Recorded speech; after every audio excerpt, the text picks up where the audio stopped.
Hello everyone, मैं नीलम तिवारी आप सभी का मैग्नेट ब्रेन्स में बहुत बहुत स्वागत करती हूँ। मैग्नेट ब्रेन्स एक ऐसा चैनल है जहाँ पर आपको किंडरगार्टन से लेकर 12th क्लास तक के सारे वीडियोस बिल्कुल फ्री अवेलेबल करवाए जाते हैं। और ऐसा नहीं है कि आपको यहाँ पे स्टार्टिंग के 2 वीडियोस दिखाने के बाद में आपसे कोई भी सब्सक्रिप्शन चार्ज मांगा जाए।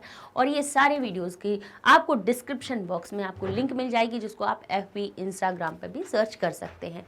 ठीक है, अच्छा, इसी के साथ में आज हम आपको पढ़ाने वाले हैं कक्षा 11वीं संस्कृत कोर में आपका जो अष्टमः पाठ है, जिसका नाम है संगीतानुरागी शुभगुणः। ठीक है, अब ये जो पाठ है इसका हम करेंगे कंप्लीट चैप्टर का रिवीजन। इसमें हम आपको पाठ भी पढ़ा देंगे और इसमें ये तरीका भी आपको सिखाएंगे कि अगर जब पाठ हमारा दिया होता है और हमारे प्रश्न पत्र में उस पाठ में से प्रश्नोत्तर बनते कैसे हैं।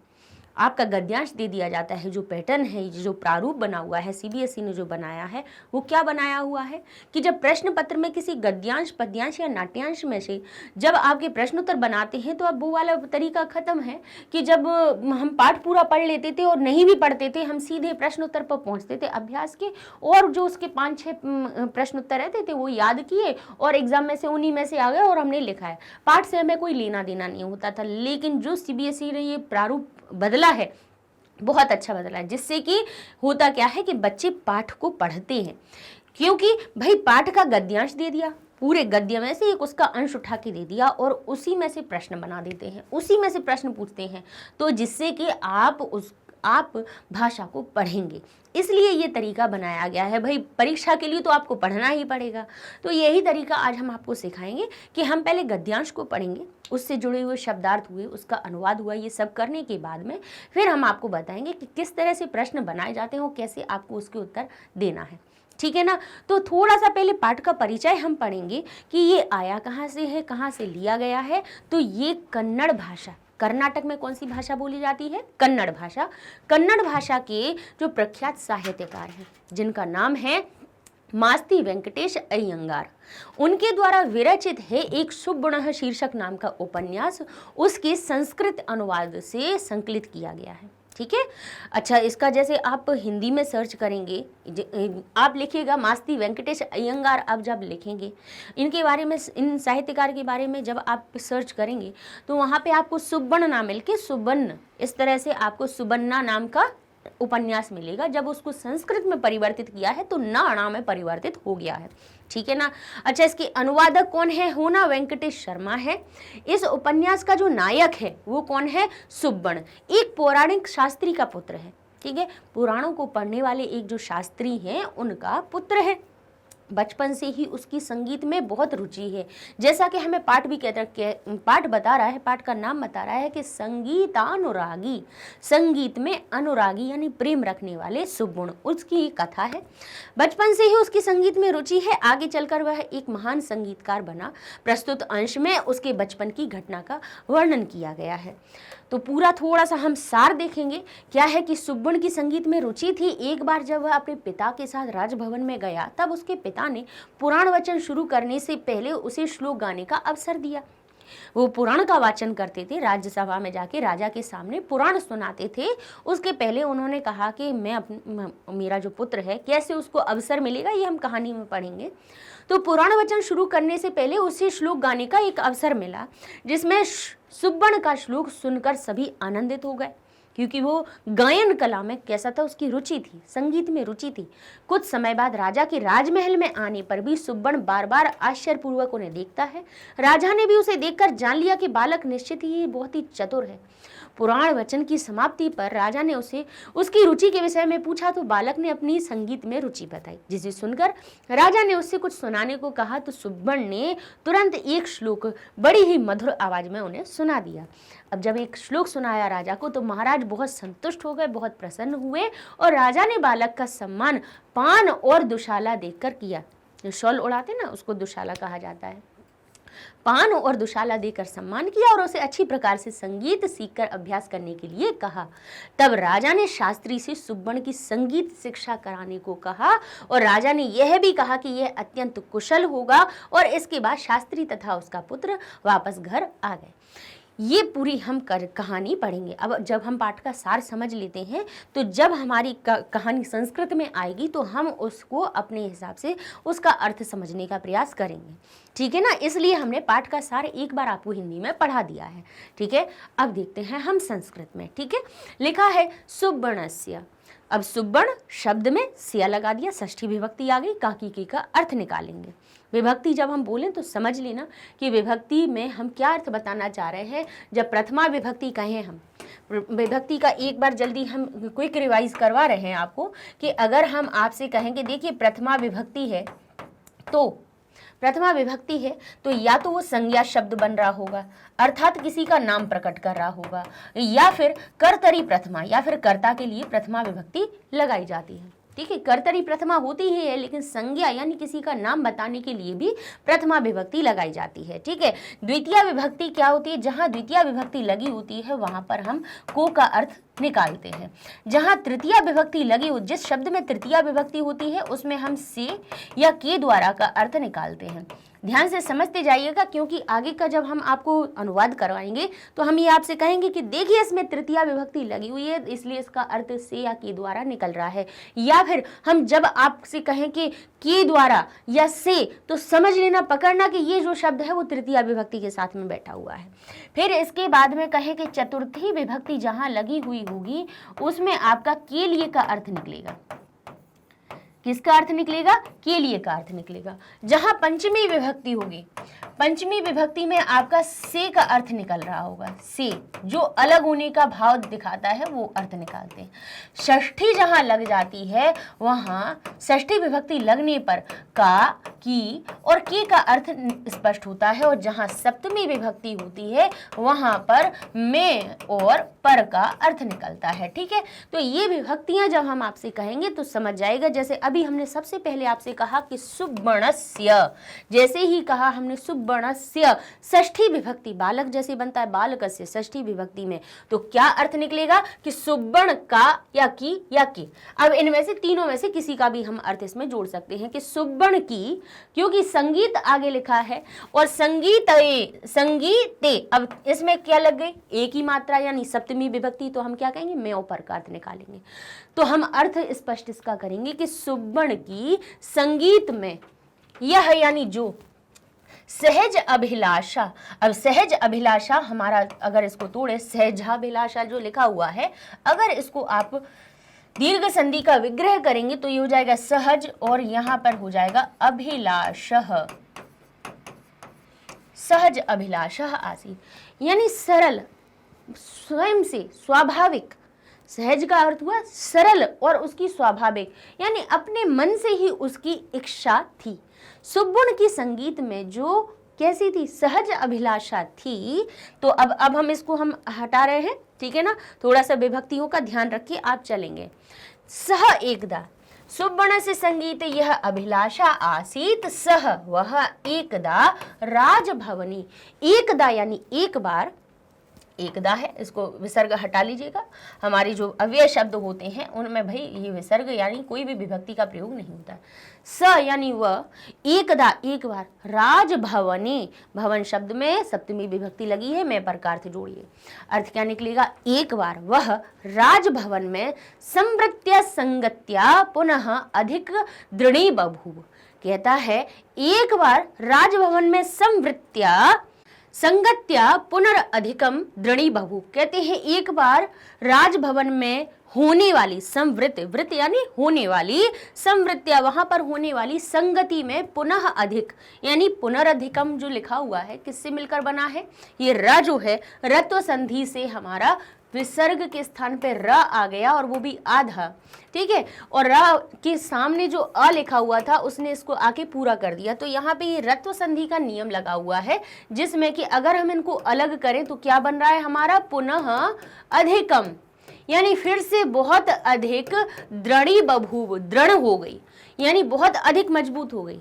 वैसे तो उनकी क्या थी, सहज ही लिखा है। सुब्बण की संगीत में तो कैसी थी, सहज अभिलाषा थी, लेकिन लेकिन वह एक बार जो उनकी अभिलाषा थी, एक बार राजभवन में संवृत्ति यानी राजभवन में होने वाली जो संगति के द्वारा कैसी हो गई, पुनर्अधिकम यानी फिर से संयोग से दृढ़ीबभूव, बहुत दृढ़ हो गई। वैसे तो उनकी पहले ही सहज अभिलाषा तो थी ही, यानी सहज रूप से तो वो संगीत को प्रेम करते ही थे, उनकी संगीत की इच्छा तो थी ही। अब आगे क्या होता है, कहते हैं एकस्मिन दिने, एक दिन।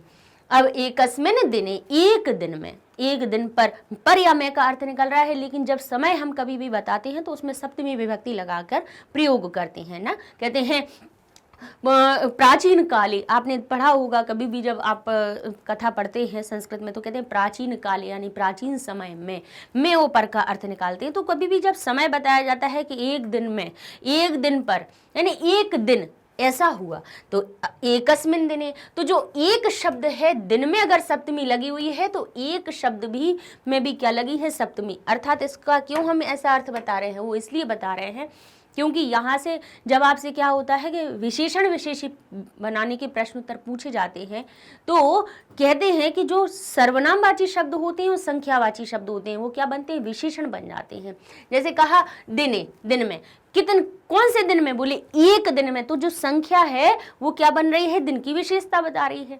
और विशेषण शब्द विशेष की जो विभक्ति होती है वही लेकर बैठते हैं, मतलब विशेष की विभक्ति ही विशेषण में लगाई जाती है। ठीक है, समान विभक्ति का प्रयोग किया जाता है। तो कहेंगे एकस्मिन दिने, आपने देखा होगा अस्मिन दिने, जैसे अस्मिन, तस्मिन, एकस्मिन, यस्मिन, जब जहां पर भी आपको शब्द दिखेंगे उसके बाद देखना जो शब्द लिखा होगा सप्तमी विभक्ति में होगा। तो ये जो सर्वनामवाची शब्द हैं कहाँ से आए हैं, बोले आगे वाला जो सप्तमी विभक्ति का शब्द था उसका विशेषण बना रहे थे, इसीलिए वो सप्तमी विभक्ति में आए। क्योंकि हम बार बार तो नहीं कहेंगे कि एक में, दिन में, हम क्या कहेंगे, एक दिन में। ठीक है, क्योंकि जबकि भाई एक शब्द में भी एक जो संख्या है उसमें भी सप्तमी लगी हुई है, फिर भी हम मैं का अर्थ उसमें नहीं लगा रहे हैं, क्योंकि उसके विशेष में हम एक साथ में ही मैं का प्रयोग कर रहे हैं। लिखा है एकस्मिन दिने यानी एक दिन, पुत्रेण साकम यानी पुत्र के साथ, पुत्रेण साकम पुत्र के साथ। अब यहाँ पे हमने क्या कहा कि पुत्र के, हमने बोला क्या कि पुत्र के, और कह दिया साकम का अर्थ होता है साथ। ठीक है, अब यहाँ जो पुत्रेण शब्द लगा हुआ है वो है तृतीया विभक्ति का। किसका है, तृतीया विभक्ति का। तो अर्थ क्या निकल रहा है, पुत्र के द्वारा, और बोल हम रहे हैं पुत्र के साथ। तो ये आपने ये सोचा नहीं कि मैम अगर पुत्र के कह रही हैं तो या तो यहाँ पे पुत्र से होना चाहिए था, और पुत्रेण अगर कह रही हैं तो मैम तो हमें क्या बोलना चाहिए था, पुत्र के द्वारा साथ बोलना चाहिए था। क्यों ऐसा नहीं हुआ कि अर्थ तो निकला के का, लेकिन विभक्ति लगी के द्वारा वाली।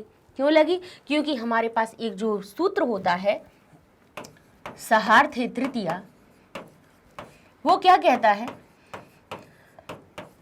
वो कहता है कि यहाँ पे के का अर्थ होते हुए भी अगर साथ शब्द पीछे यानी सह वाला, साथ वाला अगर अव्यय पीछे लगा हुआ है, तो जिसमें जिसके साथ गाया जा रहा है, जिसके साथ जाया जा रहा है, या जिसके साथ कोई भी काम किया जा रहा है, उसमें के का अर्थ होते हुए भी षष्ठी ना लगा के तृतीया लगाई जाएगी, सहार्थे तृतीया सूत्र की वजह से। तो यहाँ पर एक उपपद विभक्ति का भी यहाँ पे उदाहरण आ गया।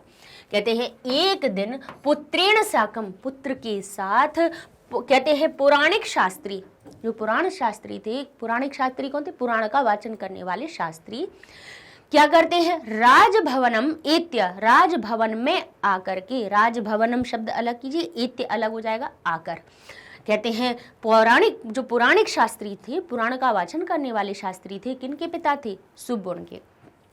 वो राजभवन में आकर एत्य, एत्य इसको माँ को हलंत अलग कीजिए तो एत्य अलग बन जाएगा, एत्य यानी आकर के। कहते हैं तत्र, वहां पर, तत्र अलग कीजिए।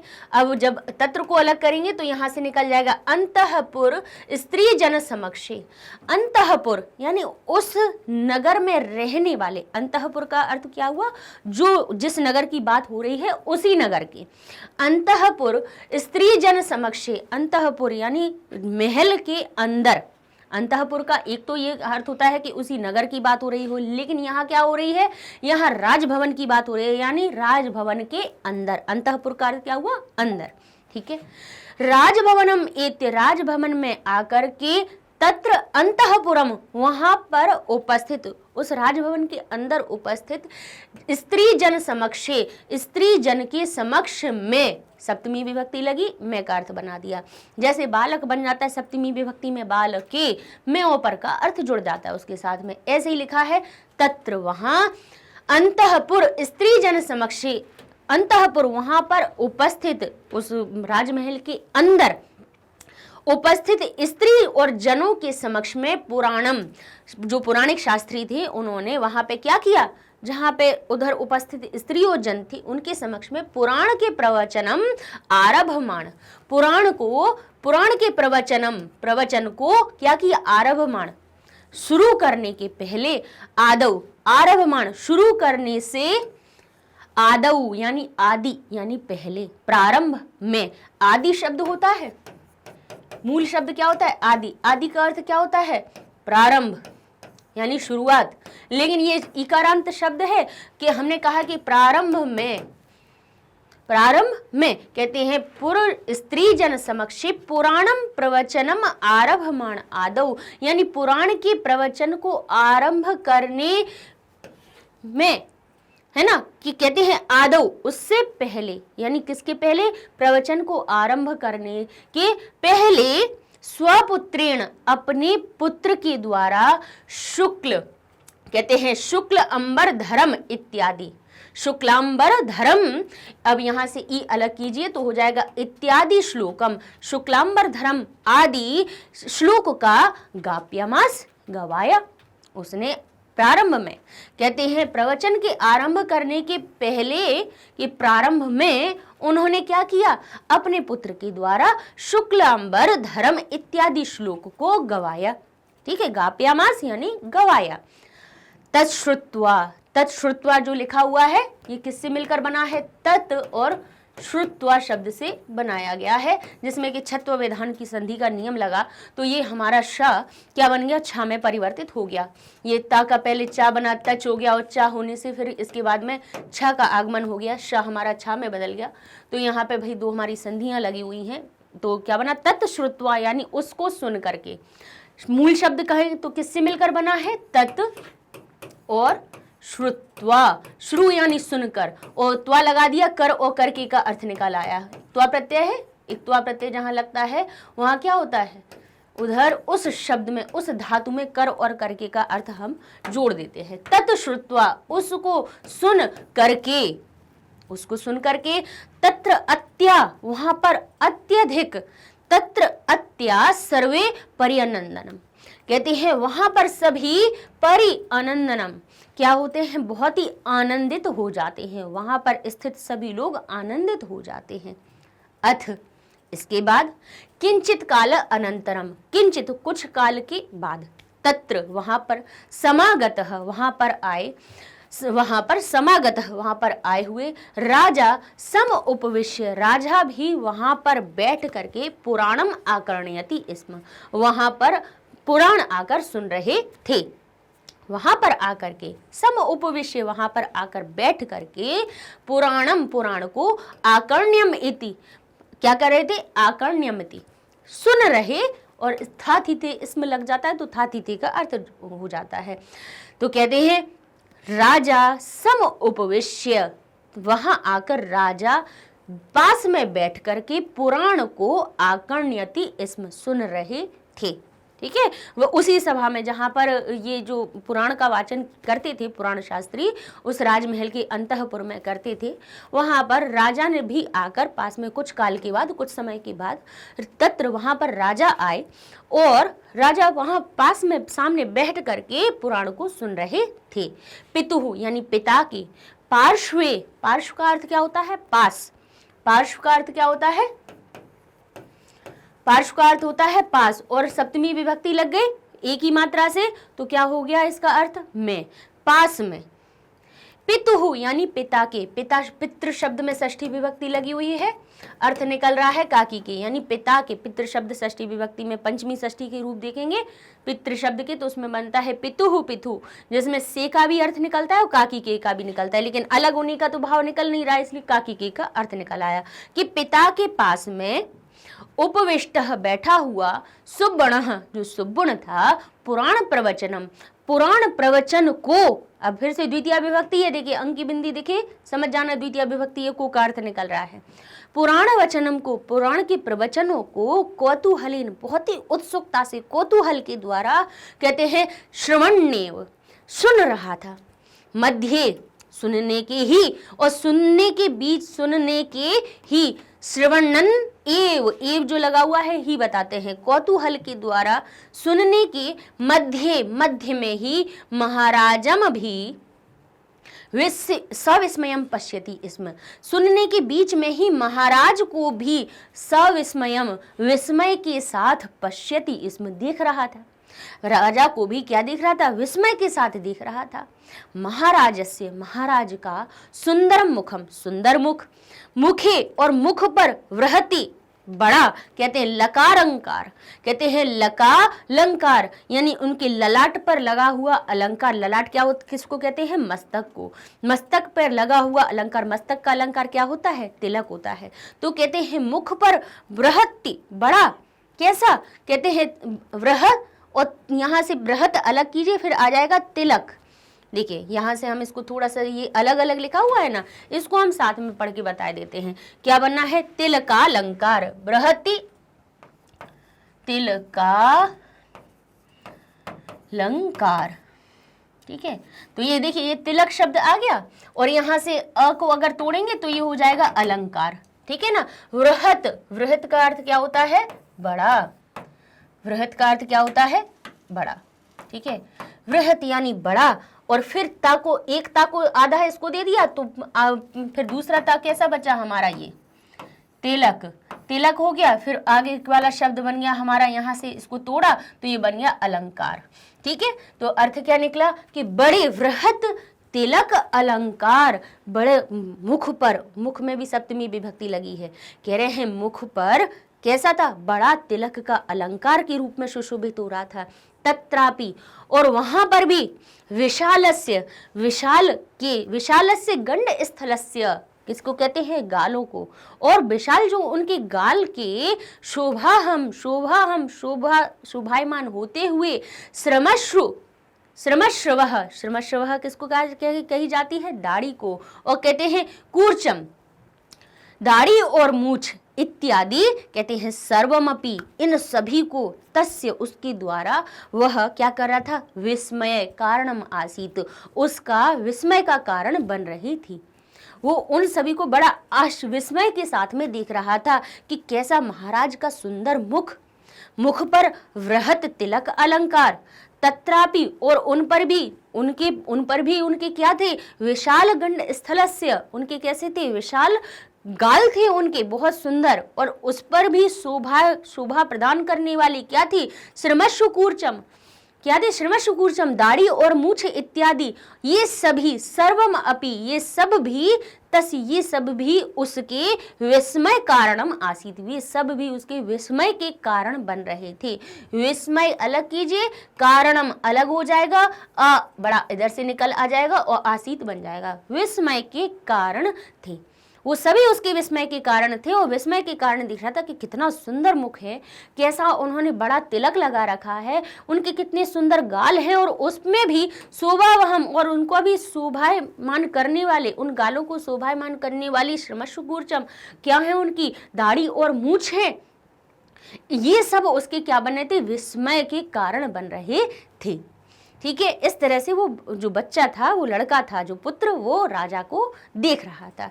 ठीक है, अब इसके बाद थोड़े से शब्दार्थ देख लेते हैं। जैसे संगीते, यानी संगीत में, अपनी पुस्तक उठा के बैठिए, है ना। अपन प्रवचन तो सुन नहीं रहे हैं, प्रवचन तो सुबुण के पिताजी करते थे, लेकिन यहाँ पे तो हम आपको अर्थ समझा रहे हैं पाठ का। तो आप पुस्तक लेके बैठिए, पेंसिल रखिए, और उसमें जो शब्द आपको आ रहे हैं उनके वहीं पर भी आपने शब्दार्थ लिखते जाइए कि संगीत यानी संगीत में, सहजाभिलाषा स्वाभाविक इच्छा, एकदा एक बार, संवृत्या यानी होने वाली, संगत्या संगति से, पुनर्अधिकम फिर बहुत अधिक, द्रणी बभूव यानी प्रबल हो गई, द्रणी और बभूव, भू यानी होना, द्रणी हो गई, दृढ़ हो गई। ठीक है, भू धातु क्या बताती है? भू धातु का अर्थ होता है होना, और द्रणी बभूव यानी प्रबल हो गई, दृढ़ हो गई। एत्य यानी आकर, कहते तत्र अंतःपुर स्त्री जन समक्षे, वहां अंतरपुर अर्थात राजमहल की स्त्रियों के सामने, स्त्री जन समक्षे, स्त्री में जो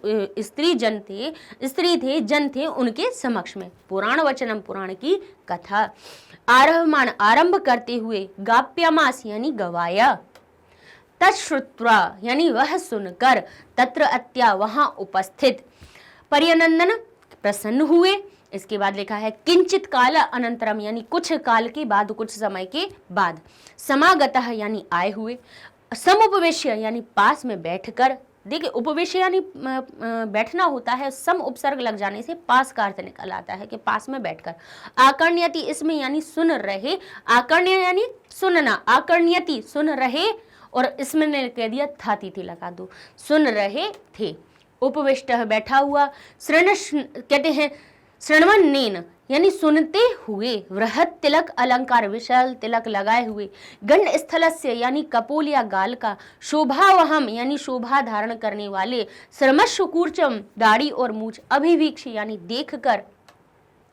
इस तरह से ये सारे हमने क्या बता दिए आपको शब्दार्थ। अब इसका थोड़ा सा सरल अर्थ भी हम आपको लिखवा देते हैं, लिख लीजिएगा, जिससे कि जब आप उसका फिर से एक बार, हम बार बार हमेशा हर एक बच्चे से यही कहते हैं कि आपको जब हम पढ़ा दें तो एक बार आप स्वयं से भी उस पैराग्राफ का अर्थ खुद से लगाइए, जिससे कि क्या होगा कि उसमें छुपे हुए जो शब्द हैं उनको जो हम बार बार तोड़ तोड़ के बता रहे हैं उनको आप खुद भी तोड़िए और उन शब्दों का अर्थ निकालिए, तो वो चीज़ आपकी पक्की हो जाएगी, है ना। केवल एक बार सुन लेने से नहीं होता है, एक बार हमें स्वयं जब हम पढ़ते हैं तब और उसका अर्थ स्पष्ट हमारे सामने हो जाता है।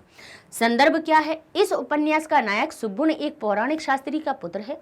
बचपन से ही उसकी संगीत में रुचि है तथा वह बड़े होकर एक महान संगीतकार बनना चाहता है, बनता है बाद में, ठीक है। उसके ही बचपन की राजमहल की घटना का वर्णन यहाँ किया गया है।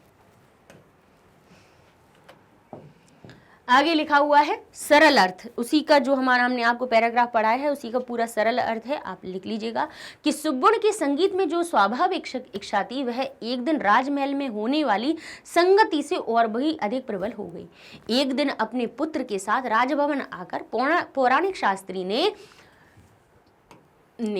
राजमहल में अंतःपुर की स्त्रियों के सामने पुराण की कथा आरंभ करते हुए पहले अपने पुत्र से शुक्लांबर धर्म आदि श्लोक गवाया। उसे सुनकर वहां उपस्थित सभी प्रसन्न हुए। इसके बाद कुछ समय पश्चात वहां आए राजा पास बैठकर पुराण को सुन रहे थे। पिता के पास बैठा हुआ सुब्बुन पुराण के प्रवचन को उत्सुकता पूर्वक सुनते हुए बीच में राजा की ओर विस्मय पूर्वक देख रहा था। महाराज का सुंदर मुख पर विशाल तिलक रूपी अलंकार और उस पर भी विशाल कपोलों गालों की शोभा को धारण करने वाली दाढ़ियों मूछ इत्यादि सब कुछ देखकर उसके आश्चर्य का कारण ये सभी चीजें बन रही थी। ठीक है, अब इससे जुड़े हुए आपके प्रश्न उत्तर कैसे आएंगे सो वो भी समझ लीजिए। अब यहाँ लिखा है सुब्बुणस्य सहजाभिलाषा कया दृढ़ी बहु, यानी कहते हैं सुब्बुण की सहज अभिलाषा कया किसके द्वारा दृढ़ी बहु। प्रश्न उत्तर देने का हम कभी नहीं कहेंगे कि कोई भी आप प्रश्न हम जो 2 4 6 8 बता दें उनको रट लीजिए, बिल्कुल नहीं। आपको हम गद्यांश में से ही आपको उत्तर छांटना बता देते हैं। जैसे कैसे, यानी यहाँ पे आपने इस शब्द को, इस पूरे वाक्य को सुना, इसमें क्या लिखा है सुब्बुण की सहज अभिलाषा कया किसके द्वारा दृढ़ी बबू दृढ़ हो गई। अब हमने जब उसको अपनी गद्यांश को पढ़ा तो इतना तो हमें समझ में आया था कि जो समृद्धि थी कहाँ पर हो रही थी, राजमहल में होने वाली समृद्धि यानी होने वाली क्या थी, संगति के साथ में उसकी जो इच्छा थी और भी अधिक प्रबल हो गई। अब वो क्या घटना थी फिर अपन ने वो उसको पढ़ते ही जा रहे हैं। तो इसको ढूंढने का तरीका क्या है भाई, हमने थोड़ा बहुत हमारे दिमाग में समझ में तो आ गया कि ये कहाँ की बात हो रही है, लेकिन हम उस पैराग्राफ में से उस शब्द को कैसे चुने, क्योंकि ये कह रहा है एक पदेन उत्तर। इनने कंडीशन भी लगाई है कि आपको वाक्य नहीं लिखना है, नहीं तो बच्चे क्या करते हैं कि सुम्बड़स से लेके दृढ़ी बबू तक जहाँ तक लिखा है पूरा वाक्य लिखेंगे और लिख देते हैं, कहते हैं कि सर जी आप छांटते रहो कि उत्तर क्या है इसमें से। लेकिन अब ऐसा नहीं है। एक पद, बहुत समस्यात्मक प्रश्न होते हैं, समझ लीजिए बात, कि पूर्ण वाक्य वाले इतने कठिन नहीं होते हैं जितना कि एक पद में देना उत्तर कठिन होता है। पूछिए कैसे? क्योंकि ये कह देते हैं एक पद के द्वारा उत्तर देना है। पद और शब्द में अंतर क्या होता है? जैसे हम कहें राम और रामः, तो राम है शब्द और रामः है पद। यानी जब राम में विभक्ति लग जाए, किसी शब्द में जब विभक्ति लग जाती है तो वो पद बन जाती है, और विभक्ति अगर सही नहीं लगाओ तो अर्थ गलत हो सकता है। भाई प्रथमा लगाओगे तो नी का अर्थ निकलने लगेगा, चतुर्थी लगा दोगे तो के लिए का अर्थ निकल आएगा, षष्ठी लगा दोगे काकी के का अर्थ निकल आएगा ना। तो यहाँ कह रहे हैं एक पद के द्वारा, यानी जो आपका उत्तर आए वो कैसा होना चाहिए? सही विभक्ति युक्त होना चाहिए, मतलब उसमें उस एक पद में सही विभक्ति लगी हुई होनी चाहिए। तो वो कैसे, हम कैसे पहचानेंगे? इससे पहचानेंगे, इस प्रश्नवाचक शब्द से। अब ये क्या लिखा हुआ है? कया। अगर कया को आप ढूंढेंगे, ये प्रश्नवाचक शब्द ढूंढे कहाँ से कि इनमें कैसे विभक्ति लगी है, तो इसके लिए हमने करवाए हैं आपको किम के शब्द रूप। क्या करवाए हैं हमने? किम के शब्द रूप करवाए हैं। ठीक है, किम जो शब्द होता है मूल रूप से नपुंसकलिंगवाची होता है। अर्थ इसका क्या होता है? क्या या कौन। ठीक है, क्या या कौन अर्थ निकलता है। इस किम के जैसे बालक के अलग रूप बनते हैं, बालिका के अलग बनते हैं, फल के अलग बनते हैं ना रूप, ऐसे ही किम के स्त्रीलिंग, पुल्लिंग और नपुंसकलिंग, इन तीनों के ही रूप अलग अलग बनते हैं। स्त्री के लिंग के भी 21 रूप बनेंगे, पुल्लिंग के भी 21 रूप बनेंगे और नपुंसक लिंग के भी 21 रूप बनेंगे। अब कहेंगे अब ये तो बड़ी समस्या हो गई कि अब हम किम के रूप याद करें। शब्द रूपों में वैसे ही बच्चों को बहुत पसीना आता है, याद करने में आता है ना, बहुत कठिनाई लगती है, जबकि बहुत सरल होते हैं। जबकि अभी हम, अगर आप कभी भी बालक के रूप याद करेंगे तो, और उसके बाद के जो हमने शब्द रूप के हर एक क्लास में, चाहे वो 6th हो, 7th हो, 8th हो, 9th हो, 10th हो, यहाँ तक हमने शब्द रूप करवाए हैं बच्चों को। और इनमें आप किसी भी प्लेलिस्ट में चले जाओ तो बालक के बाद आप बालिका, बालक और बालिका के करने के बाद जितने भी आप पुल्लिंगवाची शब्दों को देखोगे तो हमने आपको पूरा लिंक करके समझाया है, याद करवाया है कि देखो बालक के कर लिए और बालिका के कर लिए तो आपके आगे वाले शब्द रूप देखिए कितने आसान हो गए, बहुत कुछ समानताएं मिल जाती हैं। तो ऐसे ही यहाँ पर भी होने वाली है। आपको बालक और बालिका की याद है और फल की याद है तो आपको किम के भी शब्द रूप याद हो जाएंगे। तो यहाँ पे इसके भी हमारे प्रथमा से सप्तमी तक भाई 21 रूप बनते हैं। 7 विभक्तियाँ होती हैं, 3 वचन में परिवर्तन हो जाता है तो 7 या 21 रूप बन जाते हैं हर एक के। तो यहाँ पे हमें ये बताना है कि कया, कया कहाँ से आया? कया आया हमारे, ये हो गई प्रथमा विभक्ति, ये हो गई द्वितीय विभक्ति और हो गई तृतीया विभक्ति। अब जरा प्रथमा विभक्ति के स्त्रीलिंग के रूप क्या बनते हैं? एक वचन के लिए का, द्विवचन के लिए के और बहुवचन के लिए का। द्वितीय विभक्ति में क्या बनता है? काम। जैसे देखिए बालिका की याद कर लीजिए तो ये वाले किम के याद हो जाएंगे स्त्रीलिंग के। जैसे बालिका तो बाली हटाया बचा का, बालिके तो बाली हटाया बचा के, फिर कहा बालिका बहुवचन में तो बाली हटा दो बचा का। बालिका जैसे किम के रूप होते हैं, बस बाली हटा दो तो सब बाकी बचा हुआ सब मटेरियल यहाँ पे फिट हो जाता है। तो काम के तो यहाँ हो जाता है का। फिर कहते हैं तृतीय विभक्ति में बनता है, जैसे तृतीय विभक्ति में बालिका शब्द का रूप बता रहे हैं, वो बनता है बालिकया, तो बाली हटा दो तो बचा क्या? कया। क्या बचा यहाँ पे? कया। तो तृतीय विभक्ति एक वचन का रूप होता है ये किम। ठीक है, कया काभ्याम का भी। ठीक है, इस प्रकार से इसके रूप बनते हैं। बालिका की याद है तो किम के भी स्त्रीलिंग के याद हो जाएंगे, बालक की याद है तो आपको पुल्लिंग किम के याद हो जाएंगे। तो कया शब्द हमें बताएगा कि आपको उस पैराग्राफ में, कया हमसे कहेगा कि आप जहां पे ये पूरा ये वाक्य चल रहा है उसमें आप ढूंढो कि उसमें ऐसा स्त्रीलिंगवाची शब्द, कया कौन है? स्त्रीलिंगवाची है, जिसमें कि तृतीय विभक्ति लगी है और एक वचन का रूप है। तो अब हमें पैराग्राफ में क्या ढूंढना है?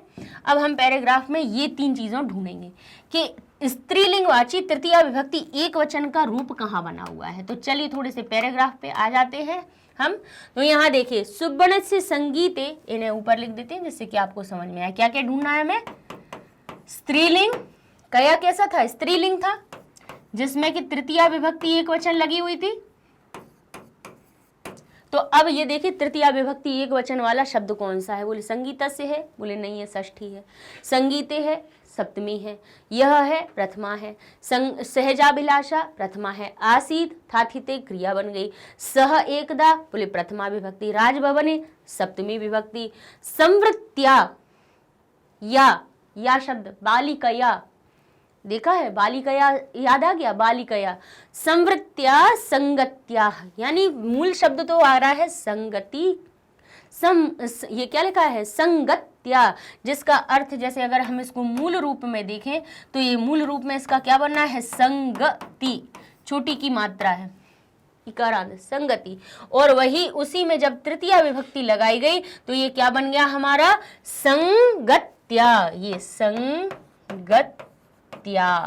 ये तृतीया विभक्ति युक्त। और संवृत्त्या क्या है? उसका विशेषण है, होने वाली संगति के द्वारा। इसमें के द्वारा लगा हुआ था तो होने वाली शब्द में भी क्या बन गया? उसमें भी तृतीया विभक्ति लगाई गई।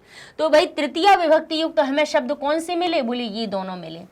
इनमें हमारे पास क्या लगी हुई है? तृतीया विभक्ति लगी है। तो ये ही इसके उत्तर है। आपने सुब्बणस्य से लेके दृढ़ी बभूव तक का आपने वाक्य देखा और उसमें आप ढूंढेंगे कि स्त्रीलिंगवाची तृतीया विभक्ति एक वचन का रूप कौन सा है? बोले ये है। तो ये ही इसका उत्तर बन जाएगा। समझ गए?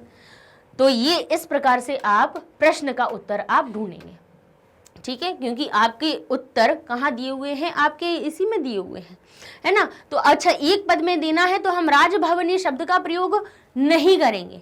राजभवने का तो कब करेंगे? राजभवन का हम तब करेंगे जब अगर हमारे पास कुत्र लिखा हुआ हो। सुब्बणस्य सहजाभिलाषा, कुत्र यानी कहाँ, कयाच, और किसके द्वारा। अगर इसमें कुत्र शब्द आ जाए तो कुत्र जो शब्द होता है उसका अर्थ होता है कहाँ, जिसका उत्तर हमेशा आपको सप्तमी विभक्ति में मिलेगा। क्योंकि कहाँ जब आपसे पूछा जाता है कि कहाँ गए थे तो आप किसी ना किसी स्थान का नाम बताओगे, अपनी क्रिया का स्थान बताओगे, और क्रिया का जो स्थान बनता है वो आधार होता है, और आधारो अधिकरणम, और अधिकरणे सप्तमी, यानी अधिकरण में सप्तमी विभक्ति लगेगी। अर्थात जो कुत्र का उत्तर आएगा वो सप्तमी विभक्ति में आएगा। तो अगर आपके सामने लिखा हुआ हो कि सुब्बणस्य सहजाभिलाषा कुत्र दृढ़ी बभूव, कया नहीं हो, आपके सामने लिखा हुआ हो, दो प्रश्न हम एक साथ में बता रहे हैं आपको। कुत्र लिखा हुआ हो तो आप क्या उत्तर देंगे? राजभवने, सप्तमी विभक्ति युक्त शब्द में। कया लिखा है तो आप लिखेंगे संवृत्त्या संगत्या। और इसी के साथ में अगर दोनों दे दिए जाए तब फिर आप लिखेंगे राजभवने संवृत्त्या संगत्या, यानी राजभवन में होने वाली संगति, संगति के द्वारा। ये जो या लगा हुआ है कहाँ से आया है? स्त्रीलिंगवाची शब्द संगति, संगति में यह इकारांत शब्द है और वो तृतीया विभक्ति में परिवर्तित हुआ तो संगत्या बन गया, ठीक है ना। अच्छा, कभी कभी क्या होता है, बच्चे इस तरह के अक्षर को देख के है ना थोड़ा सा कैसे हो जाते हैं, कंफ्यूज हो जाते हैं कि इसका अर्थ क्या निकल रहा है। नहीं समझ में आए ना तो ऐसे ये जो इंगा है इसको आप क्या करना, ऐसे अंकी बिंदी में बना के आगे वाला शब्द इस प्रकार से लिख देना, तब आपको अर्थ स्पष्ट हो जाएगा, ठीक है। और या कहाँ से आया? ये या कहाँ से आया? इसमें जो छोटी की मात्रा थी वो परिवर्तन हो गई तो ये संगति हो गई, तृतीया विभक्ति लग गई तो वो संगत्या बन गया, ठीक है ना। इस तरह से अक्षर हमारे बनाए जाते हैं। आगे देखते, लिखिए पौराणिक शास्त्री केन साकम। केन साकम, केन शब्द कहाँ से आता है? जहां पे कया स्त्रीलिंगवाची तृतीया विभक्ति एक वचन का शब्द था, वहीं पे केन जो है वो पुरलिंग और नपुंसक लिंग के तृतीया विभक्ति एक वचन का बनता है। तो यहाँ लिखा है पौराणिक शास्त्री केन साकम, साकम यानी साथ, किसके साथ? राजभवनम आगतवान। तो अब यहाँ पे आप देखेंगे कि पौराणिक शास्त्री राजभवन किसके साथ आए थे, तो हमें क्या देखना है? पुरलिंगवाची तृतीया विभक्ति एक वचन का रूप देखना है। तो यहाँ पे देखिए पुरलिंगवाची तृतीया विभक्ति एक वचन का रूप कौन सा बन रहा है, तो यहाँ हम थोड़ा सा पढ़ेंगे। लिखा हुआ है एकस्मिन् दिने पुत्रेण, यहाँ से देखिए पौराणिक शास्त्री राजभवने कहते हैं राजभवने राजभवनम एत्य, यानी आकर के। फिर आगे उनने आरंभ किया श्लोक, उसको हम छोड़ेंगे, पहले हम इतने का अर्थ पढ़ेंगे। तो क्या लिखा है? साकम, हम शब्द ढूंढेंगे कि साथ, किसके साथ का अर्थ बताया जा रहा है? बोले पुत्र के साथ में। पुत्र में तृतीया विभक्ति एक वचन लगा हुआ है, बोले लगा हुआ है। तो ये पुरलिंगवाची भी है, बोले ठीक है। पुरलिंगवाची है, तृतीया विभक्ति एक वचन लगा हुआ है, तो ये हमारा उत्तर बन जाएगा। हम लिख देंगे कीन के स्थान पे पुत्रेण। अच्छा, और भी जरा अब हम आपको बताएं कि और कैसे इसी में से हमारे प्रश्न उत्तर बनाए जाते हैं। जैसे लिखा है ना सुपुत्रेण, इन लगा हुआ है, तृतीया विभक्ति है, तो यहाँ पे भी कीन लगा देंगे, कीन लगा देंगे और फिर आगे कह देंगे आदौ यानी प्रारंभ में। अच्छा, आदौ शब्द है यानी ये क्या बता रहा है, सप्तमी विभक्ति है यानी प्रारंभ में। तो समय के लिए क्या करते हैं, प्रश्न समय के स्थान पे अगर प्रश्न बनाया जाता है तो कदा शब्द का प्रयोग कर लिया जाता है प्रश्न में कि कदा स्वपुत्रेण। पौराणिक शास्त्री इस प्रकार से प्रश्न बन सकता है, पौराणिक शास्त्री कदा यानी कब, स्वपुत्रेण कहते हैं शुक्लांबर धर्म इत्यादि श्लोकम गापायमास।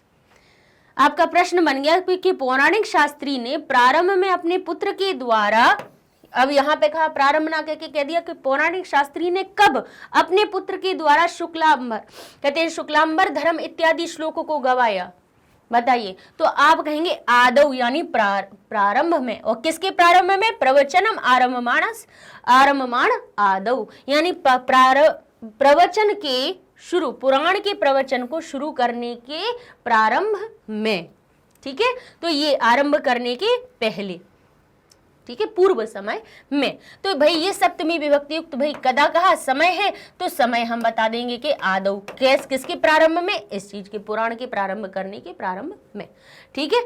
उसको प्रारंभ करते समय पहले उन्होंने अपने पुत्र से गवाया, तो इस तरह से अपने पुत्र बने। अब हो सकता है इसी में आपसे एक और इधर ही ने क्या किया, लिख दें कि पुराणम प्रवचनम आरवमाणम आदौ केन यानी किसके द्वारा, कीन लगा दें और लिख दें ये सब पूरा कि शुक्लांबर धर्म इत्यादि श्लोकम गापायमास, कि किसके द्वारा उन्होंने शुक्लांबर धर्म इत्यादि श्लोक को गवाया। तो आप कहेंगे सुपुत्रेण, अपने पुत्र के द्वारा, ठीक है। तो इस तरह से आपके भाई विभक्ति युक्त शब्द हमें प्रश्नवाचक शब्द में ढूंढने हैं, उसके हिसाब से आपको मिल जाएंगे। अच्छा, यहाँ पे देखिए जैसे लिखा है महाराजस्य, तो यहाँ हो सकता है लिख दें आपको महाराजस्य को हटा दें और कह दें कि कस्य सुंदर मुखम, किसका सुंदर मुख था, या पूछ सकते हैं कस्य मुखे वृहत तिलक अलंकार, ये भी पूछा जाता है कि किसके सुंदर मुख पर, या कस्य सुंदर मुखे, या लिखा हो सकता है कस्य मुखे वृहत तिलक अलंकार आसीत, किसके मुख पर बड़ा तिलक का अलंकार था। तो आप कहेंगे भाई जहाँ पे विशेषता बताई जा रही है महाराज की, तो तिलक अलंकार शब्द जहाँ पे बताया जा रहा है तो वहाँ पे षष्ठी विभक्ति किस में है, तो कस्य में षष्ठी है, तो महाराजस्य शब्द हमारा षष्ठी विभक्ति युक्त मिल जाएगा और हमारा उत्तर बन जाएगा। हो सकता है पूछा जाए कि मुखे, अब ये मुखे शब्द है यानी मुख पर, तो यहाँ हो सकता है कि कुत्र यानी कहाँ, वृहत तिलक अलंकार आसीत, कि कहाँ पर बड़ा तिलंकार था, तिलक का अलंकार कहाँ था, तो आप कहेंगे मुखे। अच्छा, और पूरा और स्पष्ट करना है तो आप कह सकते हैं कि महाराजस्य मुखे यानी महाराज के मुख पर। इतना लिख दोगे तो भगवान तो फिर समझ लीजिए कि आपके शिक्षक इतने खुश हो जाएंगे कि बच्चा बिल्कुल समझ के आया, रट के नहीं आया कहीं से, है ना। इस तरह से हमें अर्थ निकालना है, ठीक है ना। तो भाई यही चीज़ें होती हैं, ज़्यादा कुछ नहीं होता है। ये जो आपका गद्यांश दिया जाता है, इससे जुड़े हुए जब प्रश्न उत्तर बनाए जाते हैं तो आपको जो प्रश्नवाचक शब्द हैं ऐसे दिए जाते हैं कि उन विभक्तियों से युक्त दिए जाते हैं जो विभक्तियाँ यहाँ से उनने गायब कर दी। कोई प्रथमा विभक्ति युक्त शब्द है, जैसे यहाँ पे उन्होंने कह दिया ये कह आसीत, ये प्रथमा विभक्ति है, प्रथमा विभक्ति को उन्होंने का शब्द गायब कर दिया और कह देंगे सुबर्ण से संगीते है कह आसीत, सुबर्ण की संगीत में क्या थी। तो प्रथमा विभक्ति कह में प्रथमा विभक्ति लगी है, तो प्रथमा विभक्ति युक्त शब्द आप ढूंढ लो तो कहेंगे सहज अभिलाषा शब्द में प्रथमा विभक्ति है, तो ये इसका उत्तर बन गया, ठीक है। इस तरह से आपको प्रश्न उत्तर हल करने रहेंगे, ठीक है ना। कोई बड़ी समस्या नहीं है। जो बच्चों को लगता है कि गद्यांश दे दिया अब उसमें से हम प्रश्न उत्तर कैसे हल करें, तो ऐसे बनाए जाते हैं। चलिए ये हो गया। अब इसका पूर्ण वाक्य वाला, पूर्ण वाक्य में देखिए समस्या इतनी नहीं आनी है, एक पद में जरूर हमें हर एक शब्द की विभक्ति को समझना पड़ता है। यहाँ पे तो भाई पूर्ण वाक्य है, सो जहां से जहां तक आपको सही लग रहा है कि अर्थ बिल्कुल स्पष्ट निकल रहा है लिख दीजिए मन खोल के। लिखा है सुब्बुणस्य यानी सुब्बुण की विस्मय कारणम किम आसीत, सुब्बुण के विस्मय का कारण क्या था, क्या था बताइए? सुबुण की विस्मय का कारण क्या था? महाराज के मुख को जो वो देख रहा था, उनकी सब विशेषताओं को वहां से लिख देंगे। तो हम लिखेंगे महाराजस्य सुंदर मुखम, मुखे बृहत तिलक अलंकारम, तत्रापि विशाल से गंड स्थल से शोभा, हम कहते हैं श्मश्रु कूर्चम इत्यादि सर्वपि सुबुणस्य विस्मय कारणम आसीत। ठीक है ना? तो ये आपके क्या बन जाएंगे?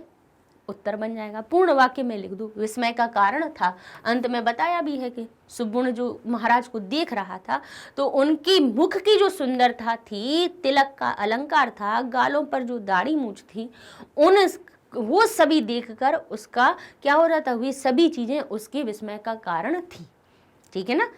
तो इस तरह से लीजिए, ये बन जाएंगे आपके पूर्ण वाक्य के उत्तर। और एक प्रकार के और प्रश्न पूछ लिए जाते हैं जो जिन्हें भाषिक कार्य कहा जाता है, भाषा से जुड़े हुए काम, जिसमें कि क्या होता है कि जो आपका गद्यांश दिया है उसमें से विशेषण विशेष्य पूछ लिए जाते हैं, कर्ता क्रिया पूछ ली जाती है, पर्याय विपर्याय पूछ लिए जाते हैं।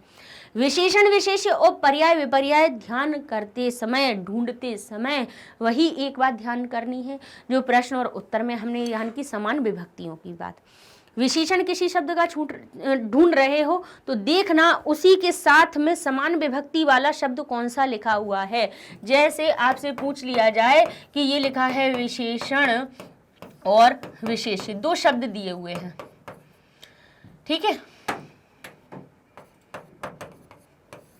तो विशेषण और जो विशेष्य होते हैं साथ में जोड़े में लिखे होते हैं।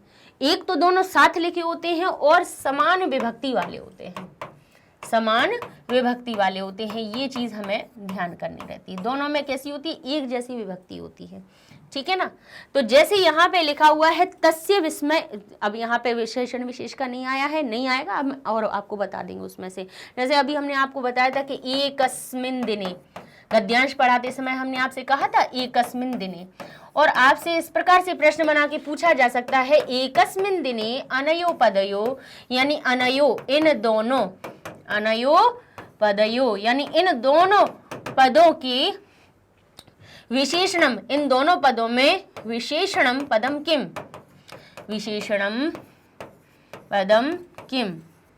इस प्रकार से प्रश्न पूछा जा सकता है कि अनयो, ये इन दोनों पदयो, इन दोनों पदों में, एकस्मिन पद दिने, दोनों दो पद हैं, दोनों में समान विभक्ति है, इन दोनों में बताइए विशेषण कौन सा है। तो हमने आपको बताया है कि विशेषण संख्या, संख्या, सर्वनाम, ये शब्द भी अगर संज्ञा के साथ में सर्वनाम लिखा हुआ है या कोई संख्या लिखी हुई है अगर समान विभक्ति वाली, तो वो उसकी विशेषण बनती है। ठीक है ना? और भाई काला गोरा सफेद लाल ये सब लिखा हो तो सुंदर हो, शक्तिशाली हो, बलशाली हो, तो ये तो फिर विशेषताएं होती ही है। क्वालिटी वाले जो शब्द होते हैं, है ना, वो तो हमारे बनते ही है। लेकिन निपुण हो गया, कुशल हो गया, उत्तम हो गया, ये तो हमारी विशेषताएं हैं ही। लेकिन अगर किसी संज्ञा के साथ में संख्या लिखी हो या संज्ञा के साथ में सर्वनाम लिखा हुआ हो और समान विभक्ति दिख रही हो, तो समझ जाना कि ये भी उसकी विशेषता बता रहा है। तो इसमें दिन नाम है या एक नाम है? तो कहेंगे दिन क्या है? संज्ञा है। दिन संज्ञा है तो उसके साथ वाली ये जो संख्या है वो क्या है? वो विशेषण है। ठीक है? क्वालिटी बताने वाला शब्द विशेषण, और जिसकी क्वालिटी बताई जा रही है वो हो जाता है विशेष्य, यानी संज्ञा शब्द विशेष्य बनता है। ठीक है? इस तरह से आपसे विशेषण विशेष्य के प्रश्न पूछ लिए जाते हैं। और पहला जैसे प्रश्न बन रहा है, क्या कह रहे हैं? कर्ता और क्रिया। कर्ता क्रिया कैसे छांटते हैं? क्रिया तो हमें अंत में दिख जाती है जिसमें तिगंत हमारे प्रत्यय लगे हुए हों। तिगंत प्रत्यय का मतलब जब हम क्रियाओं के धातु रूप याद करते हैं तो उसमें कहते हैं लट लकार, लंग लकार, लोट लकार, रिट लकार, विधिलिंग लकार, ये सब देखते हैं। उनमें हमें क्या दिखाई देता है? बोले क्रियाएं तो दिखाई देती हैं, लेकिन सब में परिवर्तन क्या होता है? वो अंत में लगने वाले प्रत्यय, कहीं ती तह अंति सी तह था आमी आवा आमा त ताम न अह तम ता अम आओ आम। फिर हम कहते हैं एत एताम ए युहु। इस प्रकार से भाई हम हर लकार में देखते हैं क्षति क्षतः शंति लगा देता है, तू ताम अंतु लोट लकार में लगा दिया जाता है। तो जो अंत के प्रत्यय हैं, तिगंत प्रत्यय हैं किसी भी धातु में, तो वो अपनी क्रिया हो जाती है। तो इस तरह क्रिया छांटना तो आसान है। कर्ता बोले और भी सरल है। ठीक है? कैसे? बोले जो जैसे लिखा हुआ हो पर्यनंदनम, क्रिया या कर्तृपदम किम लगा है, परि अनंदम शब्द है इसका, पर्यनंदन, तो इसका कर्तृपद कौन बनना है? तो हम क्या करना है आपको कि आपको उस क्रिया को पहले पकड़ना है। ठीक है? यहाँ पे आपको क्या पकड़ना है? इसकी क्रिया को पकड़ना है। अब जैसे ही आपने क्रिया को देखा तो वहां पर आप देखिएगा उस वाक्य के आगे कि वहां पर आपके पास कर्तरी प्रथमा विभक्ति युक्त शब्द कौन सा है। तो देखेंगे हम तच्छ्रुत्वा तत्रत्या सर्वे। देखिए सर्वे शब्द मिल गया, क्योंकि कर्ता छांटने का केवल एक ही सूत्र है जो आपको तुरंत कर्ता दिखा देगा। कर्तरी प्रथमा विभक्ति में देख लीजिए तो सर्वे शब्द हमारा कैसा है, ये हमारा बना हुआ है प्रथमा विभक्ति युक्त, तो ये ही हमारा कर्ता पद बन जाएगा। ठीक है ना। तो ऐसे भाई कर्ता क्रिया छाटे जाते हैं, कोई बड़ी बात नहीं है। आगे लिखा है तस्य विस्मय कारणम, यानी तस्य विस्मय कारणम, उसका विस्मय का कारण। अत्र यहाँ पर तस्येति सर्वनाम पदम, जो तस्य जो सर्वनाम पद है कस्मै किसके लिए प्रयुक्त हुआ है बताइए, उसके विस्मय का कारण। तो किसके विस्मय का कारण, तो किस तस्य जो उसके शब्द है वो किसके लिए आया था, सुबुण के लिए आया था। तो हम पहले तो लिखेंगे सुबुण। अब सुबुण में हम विभक्ति कौन सी लगाएं, तो ये जो कस्मै शब्द है ये कहता है कि जो उत्तर आएगा वो चतुर्थी विभक्ति युक्त आएगा, चतुर्थी विभक्ति एक वचन उसमें लगाइएगा, क्योंकि जो तस्य शब्द है सुबुण के लिए प्रयुक्त हुआ है। तो के लिए का भाव लगाना है तो हमें सुबुण शब्द में चतुर्थी विभक्ति लगानी पड़ेगी। तो ऐसे हमारा सुबुणाय शब्द बन जाएगा। ऐसे सर्वनाम पद के लिए क्या होता है, कई बार इनको है ना बहुविकल्पी प्रश्न में पूछ लिया जाता है और आपसे कैसे लिख दिया जाता है, सुबुणाय लिख देंगे, एक जगह लिख देंगे सुबर्णस्य, एक जगह लिख देंगे सुबर्णस्य लिख देंगे, एक जगह लिख देंगे आपसे सुबर्णम लिख देंगे एक जगह। भाई कहीं पे द्वितीय लगा देंगे, कहीं षष्ठी लगा देंगे, कहीं चतुर्थी लगा देंगे। तो ध्यान रखिएगा जहां कस्मै शब्द लिखा हुआ हो, इस प्रकार का प्रश्न पूछा जाए कि यहाँ पे इस सर्वनाम का यह सर्वनाम पद किसके लिए प्रयुक्त हुआ है, तो समझ जाना जिसमें चतुर्थी विभक्ति लगी हो वही आपका सही उत्तर बनेगा। तो सुबुणा यहाँ पर सही उत्तर आपका बन जाएगा। ठीक है, इस तरह से आपको उत्तर छांटना है। और देखिए सम उपविश्य इत्यस्य प्रकृति प्रत्यय विभागम कुरु, जो सम उपविश्य शब्द है इसके प्रकृति और प्रत्यय का क्या कीजिए, विभाजन कीजिए। तो सम उपसर्ग है, उप भी उपसर्ग है इसमें, फिर विष धातु है और ल्यप प्रत्यय जो अंत में या लगा हुआ है कहाँ से आया है, ल्यप प्रत्यय से, जिसके ला और पा का लुप हो जाता है और यह शेष रह जाता है। ठीक है ना। तो सम उपविश्य धातु में ल्यप प्रत्यय लग के सम उपविश्य बन जाता है। ठीक है ना। तच्छ्रुत्वा किससे मिलकर बना है, तत्श्रुत्वा शब्द से मिलकर बना है, जैसा कि पढ़ाते समय भी हमने आपको बता दिया था। तो ऐसे आपको संधि अलग करने के पद भी आ जाते हैं, प्रकृति प्रत्यय विभाजन भी आ जाते हैं, विशेषण विशेष भी आ जाते हैं।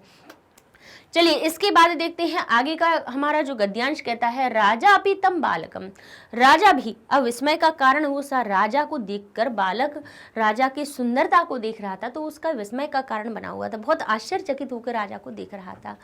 अब राजा भी, राजा भी किससे मिलकर बना हुआ है हमारा, राजा अपि शब्द से।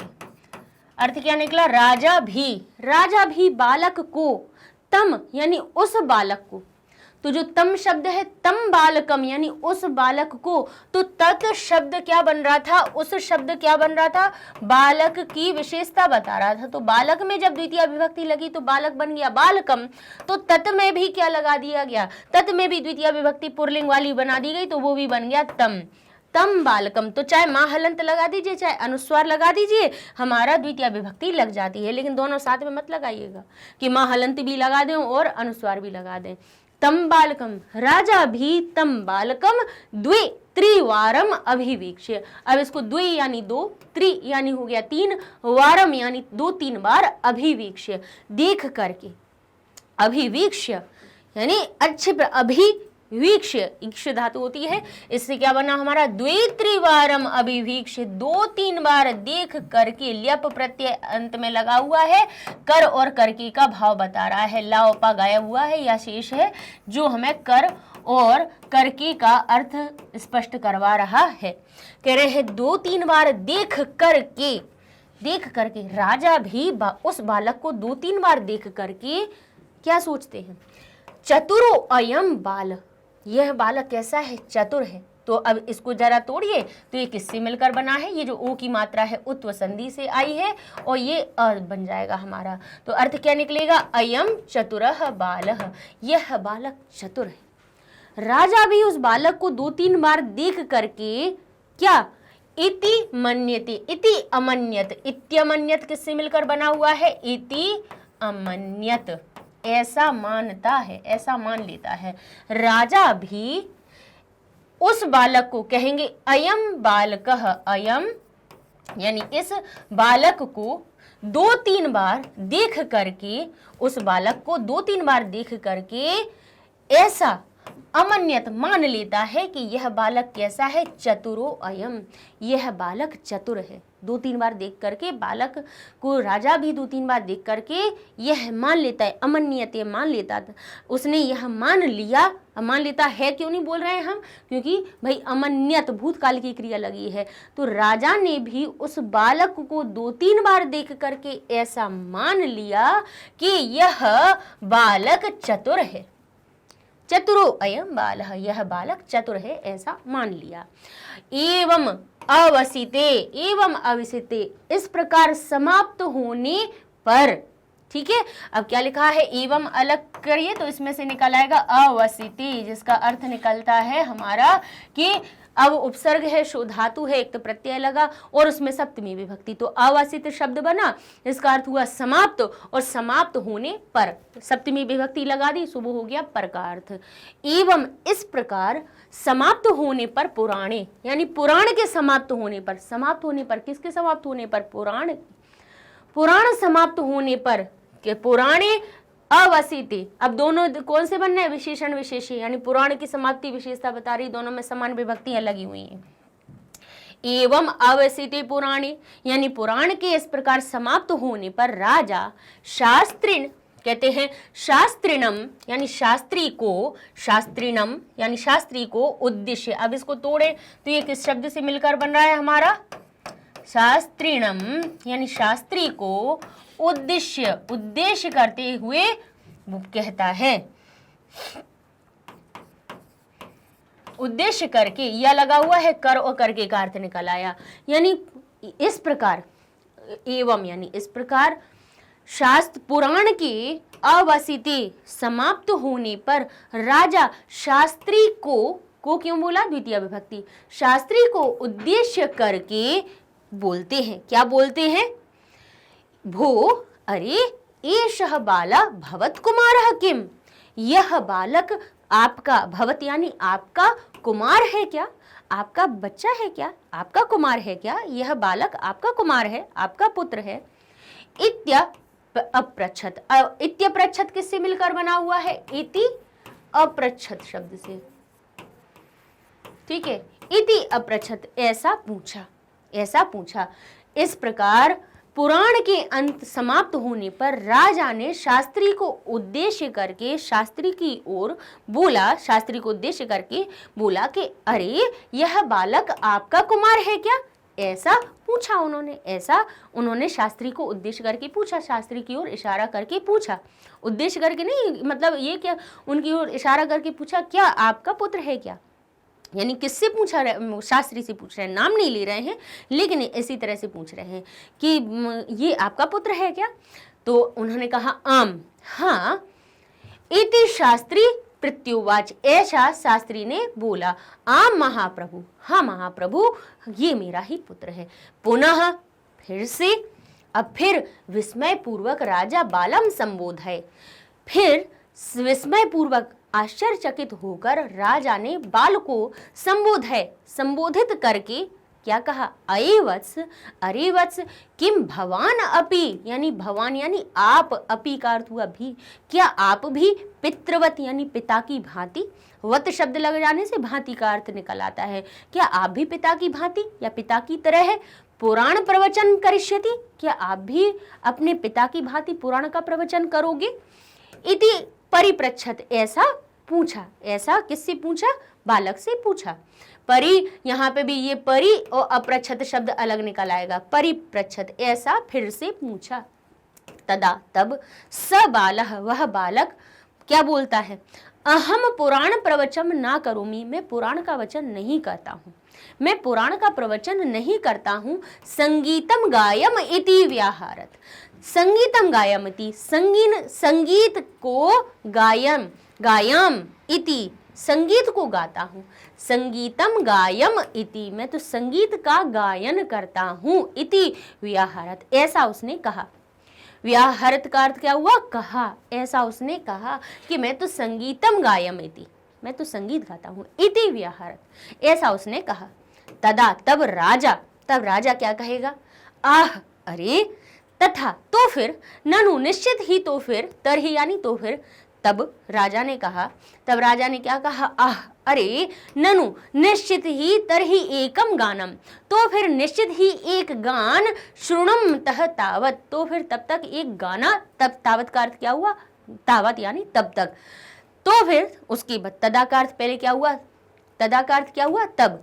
तब राजा ने कहा तथा, तो फिर निश्चित ही एक गाना, श्रुणम तह तावत, तब तक तो फिर एक तुम गाना, इति अवदत, एक गाने को, श्रुणम, मैं सुनूंगा, तुमसे मैं एक गाना सुनना चाहता हूँ।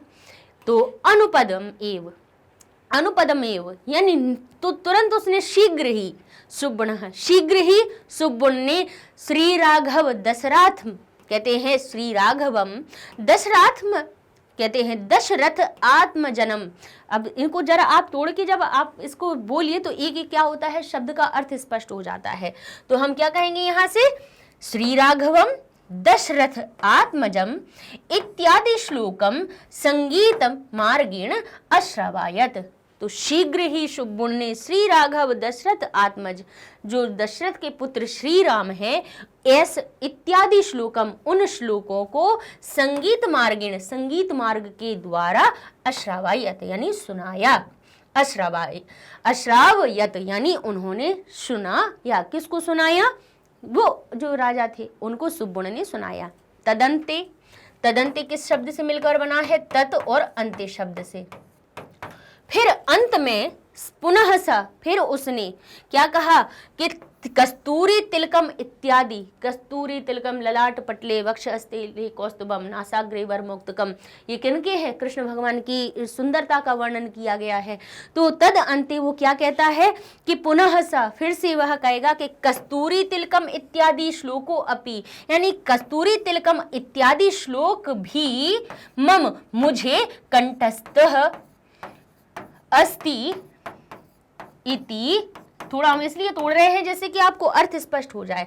कंठस्थो अस्तित्य गदत, अब ये इस तरह से बोलेंगे तो अर्थ समझ में नहीं आएगा, लेकिन हम इसको तोड़ के बता देंगे तो आपको याद हो जाएगा। ये लिखा हुआ है कंठस्थ, यानी कंठस्थ है, अस्ति का अर्थ क्या हुआ? है। तो हम कहेंगे कंठस्थ अस्ति इति, अब इति शब्द से अलग करें तो ये क्या हो जाएगा? अगदत, ऐसा उसने कहा, ऐसा उसने कहा। उसने क्या कहा? कस्तूरी तिलकम इत्यादि, इसको भी तोड़ लीजिए तो क्या बना है हमारा? कस्तूरी तिलकम इत्यादि, कस्तूरी तिलकम आदि श्लोक अपि, यहाँ पे भी देखिए ये जो हमारा है उत्व संधि से आया हुआ है, उत्व का नियम लगा हुआ है। नहीं आती हो तो एक बार पढ़ लीजिएगा, उत्व संधि बहुत सरल होती है। जहाँ पे दोनों तरफ आ होने पर, विसर्ग के दोनों तरफ आ होने पर, आगे और पीछे, यानी आगे वाले शब्द में भी आ हो, पीछे वाले शब्द का भी प्रारंभ अ से हो रहा हो, तो उस समय पे विसर्ग ऊ की मात्रा में पहले तो परिवर्तित होता है, पहले ऊ में परिवर्तित होता है, फिर आ और ऊ के मिलने से गुण संधि ओ बन जाती है। तो जो आगे वाला पद होता है उसमें ओ की मात्रा होती है और पीछे वाला जो आ होता है वो हमारे अवग्रह में परिवर्तित हो जाता है। तो ये उत्व संधि का नियम होता है। जैसे चतुरो अयम में भी यही बना हुआ है, ये लिखा था चतुरः, मूल शब्द देखा जाए तो चतुरः अयम। तो यहाँ पे क्या हुआ? विसर्ग के पहले भी आ है, विसर्ग के बाद में भी आ है। आप कहेंगे रा है तो आ तो है नहीं, तो भाई कोई भी आपको अगर पूरा व्यंजन दिखे तो समझ जाना ये पूरा नहीं है, इसको आ ने आकर पूरा किया है। ये आ नहीं होता तब तक ये आधा ही दिखता हमें, समझ गए? तो अगर देखा जाए तो इसका अंत किससे हो रहा है? आ से, यानी विसर्ग के पहले क्या छुपा हुआ है? आ, अंत में क्या है? आ, दोनों तरफ आ है तो हमारा क्या बनता है? बोले विसर्ग पहले तो ऊ में परिवर्तित होता है, लेकिन रा का आ और ऊ मिलकर गुण संधि का निर्माण कर देता है। तो गुण संधि में आ और ऊ मिलकर क्या बन जाते हैं? ओ बन जाते हैं। तो यहाँ पे ओ की मात्रा लग जाती है और आगे वाला जो आ होता है वो अपना अवग्रह का चिन्ह छोड़ देता है। तो इस प्रकार से चतुरो अयम में भी उत्व संधि हुई है और यहाँ पे श्लोको अपि में भी हुई है। अब ध्यान कीजिएगा कि जहाँ पे ओ की मात्रा आ रही हो तो वहां पे हमारी उत्व संधि ली हुई है, ठीक है ना। यहाँ पे भी देखिए, यहाँ पे भी उत्व संधि का नियम है, यहाँ पर भी है, ठीक है ना। तो क्या होगा इसका, अगर हम अलग करके विग्रह करके अर्थ निकालें तो क्या होगा, कस्तूरी तिलकम इत्यादि श्लोक अपि यानी श्लोक भी मुझको, मम यानी मुझको, कंठस्थ है इति अगदत, ऐसा उसने कहा। तद अंते, उसके अंत में, उसके बाद में, पुनः सा, फिर उसने कहा कि कस्तूरी तिलकम इत्यादि श्लोक भी मम मुझको कंठस्थ है इति अगदत, ऐसा उसने कहा कि मुझे कस्तूरी तिलकम आदि श्लोक भी मुझको कंठस्थ है। तो जब उन्होंने पहले तो उन्होंने रघुनंदन जी के जो श्लोक थे वो सुना दिए, लेकिन फिर उसने कहा कि मुझे कस्तूरी तिलकम, कई बच्चे होते हैं ना जिन्हें बहुत सारी चीज़ें याद होती हैं, तब एक सुनाने के बाद जब वो कहते हैं कि नहीं मुझे ये भी याद है, तो ऐसा ही उसने जब श्री राघव दशरथ आत्मजम इत्यादि श्लोकों का उन्हें वाचन किया, उसके बाद कहा कि मुझे कस्तूरी तिलकम आदि श्लोक भी याद है। तो ऐसा आगे कहा। तो अब थोड़ा सा इसका पहले हम अनुवाद कर लेंगे, फिर आगे हम तीसरे गद्यांश पर बढ़ेंगे। राजापि यानी राजा अपि शब्द से मिलकर बना हुआ है। किससे मिलकर बना है? राजा अपि। अर्थ क्या निकला? राजा भी, ठीक है ना। अभिवीक्ष यानी अच्छी प्रकार से देख करके, चतुर यानी चालाक है। अवसिते भी हमारा किससे मिलकर बना है? अव धातु है, नहीं सॉरी, अब उपसर्ग है, शो धातु है, एक तो प्रत्यय लगा, फिर इसके बाद उसमें सप्तमी विभक्ति आ गई, तो ये हमारा क्या बन गया? अब श परिवर्तित हो गए, ओ की मात्रा से इसमें परिवर्तित हुआ सी, और एक तो प्रत्यय का क्या आया? त शेष बचा, तो अव शी त, और सप्तमी विभक्ति से एक ही मात्रा आ गई, ठीक है। अर्थ क्या निकला इसका? समाप्त होने पर, उद्देश्य यानी लक्ष्य करके, उनकी ओर इशारा करके, उनको देखते हुए। भवत कुमार यानी आपका पुत्र। भवत कुमार भी देखिए किन शब्दों से मिलकर बना है? भवत अलग कीजिए, भवत का अर्थ क्या होता है? आप। भवत कुमार अलग कर दीजिए, तो भवत कुमार का अर्थ क्या हुआ? आपका पुत्र, ठीक है। आगे देख लेते हैं, लिखा हुआ है अपृच्छत यानी पूछा। पृच्छ धातु में लंग लकार का रूप बना हुआ है। अपृच्छत यानी पूछा। उवाच यानी कहा, ठीक है। प्रोवाच कभी भी आपको शब्द देखिए समझ जाना, प्र और उवाच शब्द से मिलकर बना हुआ है। उवाच का अर्थ होता है बोलना, वच धातु होता है मेन तो वच, बोलने के अर्थ में, फिर उसी में हम परिवर्तन कर देते हैं, सो उवाच शब्द भी बन जाता है, ठीक है। कहते हैं स्मय पूर्वकम, देखिए विस्मय पूर्वकम और स्मय पूर्वकम। विस्मय पूर्वक तो अर्थ अगर इसमें वी लगा दिया जाए, उपसर्ग, वी उपसर्ग लगा दिया जाए तो विस्मय पूर्वक हो जाता है, यानी विस्मित, विस्मय होकर, आश्चर्य पूर्वक। और मुस्कुराते हुए, स्मय पूर्वकम से मुस्कुराते हुए भी। संबोध है यानी संबोधित करके। पर्यप्रच्छ यानी पूछा, ठीक है। व्याहारत यानी कहा। प्रगीय यानी गा करके। कंठस्थ यानी स्मरण है, याद है। कंठस्थ यानी कंठ में स्थित है, यानी बोलो, आपने कहा तो हमारे तो कंठ में ही वो चीज रखी हुई, हम तुरंत गा के सुना देंगे, पढ़ना नहीं पड़ेगा। अगदत यानी कहा। अनुपदम मेव यानी तत्काल, तभी। संगीत मार्गिणी यानी संगीत के माध्यम से। और अश्रावयत यानी श्रु धातु होता है सुनना, और श्रवण यानी सुनना, और श्रावण यानी सुनाना, ठीक है। वो जो धातु है हमारी श्रु से, जैसे जब उसका रूप परिवर्तित किया जाता है तो श्रु को हम श्रव बना देते हैं, और उसी में श्रव में हम परिवर्तन करते रहते हैं, है ना, कि कहते हैं श्रवण किया, तो यानी सुना। श्रवण का अर्थ क्या हुआ? सुना। और वही श्रावण यानी सुनाया, ठीक है। तो ऐसे अश्रावत यानी सुनाया, ठीक है। अश्रावयत हो गया। अब संदर्भ क्या है कि शुभ्मण जो शास्त्री का पुत्र है वह किस प्रकार से अपने संगीत से राजा और महल की स्त्रियों को प्रभावित करता है, इसका वर्णन किया गया है। सरलार्थ देख लेते हैं। राजा ने भी उस बालक को 2-3 बार देखकर यह मान लिया कि यह बालक चतुर है। इस प्रकार पुराण प्रवचन के समाप्त हो जाने पर राजा ने शास्त्री को लक्ष्य करके पूछा कि अरे क्या यह आपका पुत्र है? यह बालक आपका पुत्र है? शास्त्री ने उत्तर दिया, हाँ प्रभु।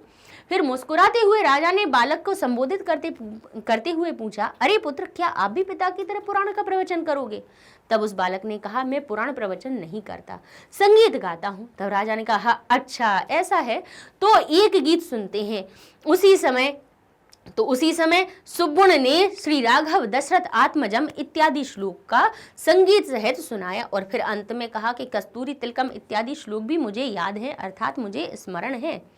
तो ये इसका क्या हो गया था, आपका सरल अर्थ भी बन गया। ठीक है, चाहो तो स्क्रीनशॉट लिख लीजिए अपने, जहाँ पे आपकी पुस्तक है, पुस्तक में आपको अनुवाद लिखना हो उसमें ना लिख के सामने आप कोई अपनी कॉपी बना लीजिए, उसमें एक एक एक करके हर एक पंक्ति का, हर एक इसमें आपके जो वाक्य हैं उनका हमने अर्थ दिया हुआ है, तो सरल अर्थ लिख लीजिए, जिससे कि आप जब एक बार स्वयं से उसको प्रयास करके याद करेंगे तो वो जल्दी ही समझ में आ जाएगा, किसी भी प्रकार का कोई संशय नहीं रह जाएगा। अब लिखा हुआ है एक पदेन उत्तर, उत्तर के प्रश्न देना का तरीका वही है, हम प्रश्नवाचक शब्द की विभक्ति पहचानेंगे और वही विभक्ति हम ढूंढेंगे, अपने वाक्य में मिल जाएगी, बस वही उत्तर बन जाएगा। जैसे लिखा है चतुरो अयम बालः इति कह अमन्यत, चतुर है यह बालक, यह किसने माना, बताइए किसने माना, यह ऐसा किसने माना था। तो यहाँ पे देखिए, हमने यहाँ पे देखिए ढूंढेंगे कि कह शब्द जो लिखा हुआ था हमारे प्रश्न में, तो वो कह कहाँ से आया था, किम के पुरलिंगवाची रूपों में जाइए तो प्रथमा विभक्ति एक वचन, पुरलिंग प्रथमा विभक्ति एक वचन का रूप बनता है कह, यानी हमें जो उत्तर ढूंढना है वो कैसा होना चाहिए, पुरलिंग होना चाहिए, प्रथमा विभक्ति एक वचन होना चाहिए। तो यहाँ पे कहा कि किसको, चतुरो अयम, चतुरः अयम बालः, यह चतुर है बालक, इति अमन्यत ऐसा मान लिया, किसने माना, बोले बालकम तो द्वितीय विभक्ति, द्वित्रिवार ये तो संख्या है, अविवीक्ष यानी देख कर ये तो धातु है, तम यानी ये भी द्वितीय विभक्ति युक्त, तो राजापि, तो राजापि में अगर तोड़े तो राजा और अपि, तो अपि भी क्या है, अव्यय है, तो अपि भी उत्तर नहीं है, लेकिन राजा हमारा प्रथमा विभक्ति है, अर्थात पुरलिंग प्रथमा विभक्ति राजा में लिखी है, तो ये इसका उत्तर है। अमन्यत किसने माना, बोले और इसको तोड़िए तो ये भी तो बना है हमारा, इति अमन्यत ऐसा माना। चतुरो अयम बालः है, यह बालक चतुर है, ये तो प्रश्न में ही दिया है, ऐसा कह यानी किसने, ऐसा किसने माना, ऐसा कौन मान लेता है ये।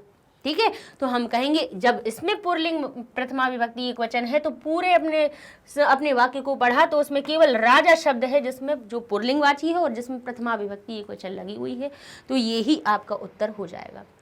इसी में से देखिए और अपने कैसे प्रश्न बनेंगे, लिखा हो सकता है कि राजापि कम, अब उन्होंने लिख दिया राजापि कम चतुरो अयम बालः इति अमन्यत। लीजिए ये प्रश्न बन गया कि राजा भी किसको चतुर है यह बालक ऐसा मान लेता है, किसको मान लेता है। तो यहाँ हम देखेंगे कि कम शब्द पुरलिंगवाची है जिसमें कि द्वितीय विभक्ति एक वचन लगा हुआ है, किसका रूप है इसमें, द्वितीय विभक्ति एक वचन का। ठीक है, तो यहाँ पे हम सब में देख लेंगे तो किसमें लगी है द्वितीय विभक्ति, बोले बाल, तम बालकम, इन दोनों में, उस बालक को, तो ये इसका उत्तर हो जाएगा। और भाई अगर आपको बालक का नाम याद है तो सुब्बणम लिख दीजिए तो बहुत ही अच्छा हो जाएगा, बहुत ही सुंदर हो जाएगा। तो बिल्कुल ये मान लेंगे कि शिक्षक के आपने केवल रटा नहीं है, आपने समझ लिया कि राजा उस बालक को, किस बालक को, बोले सुब्बुण को चतुर है यह बालक, यह मान लेते हैं।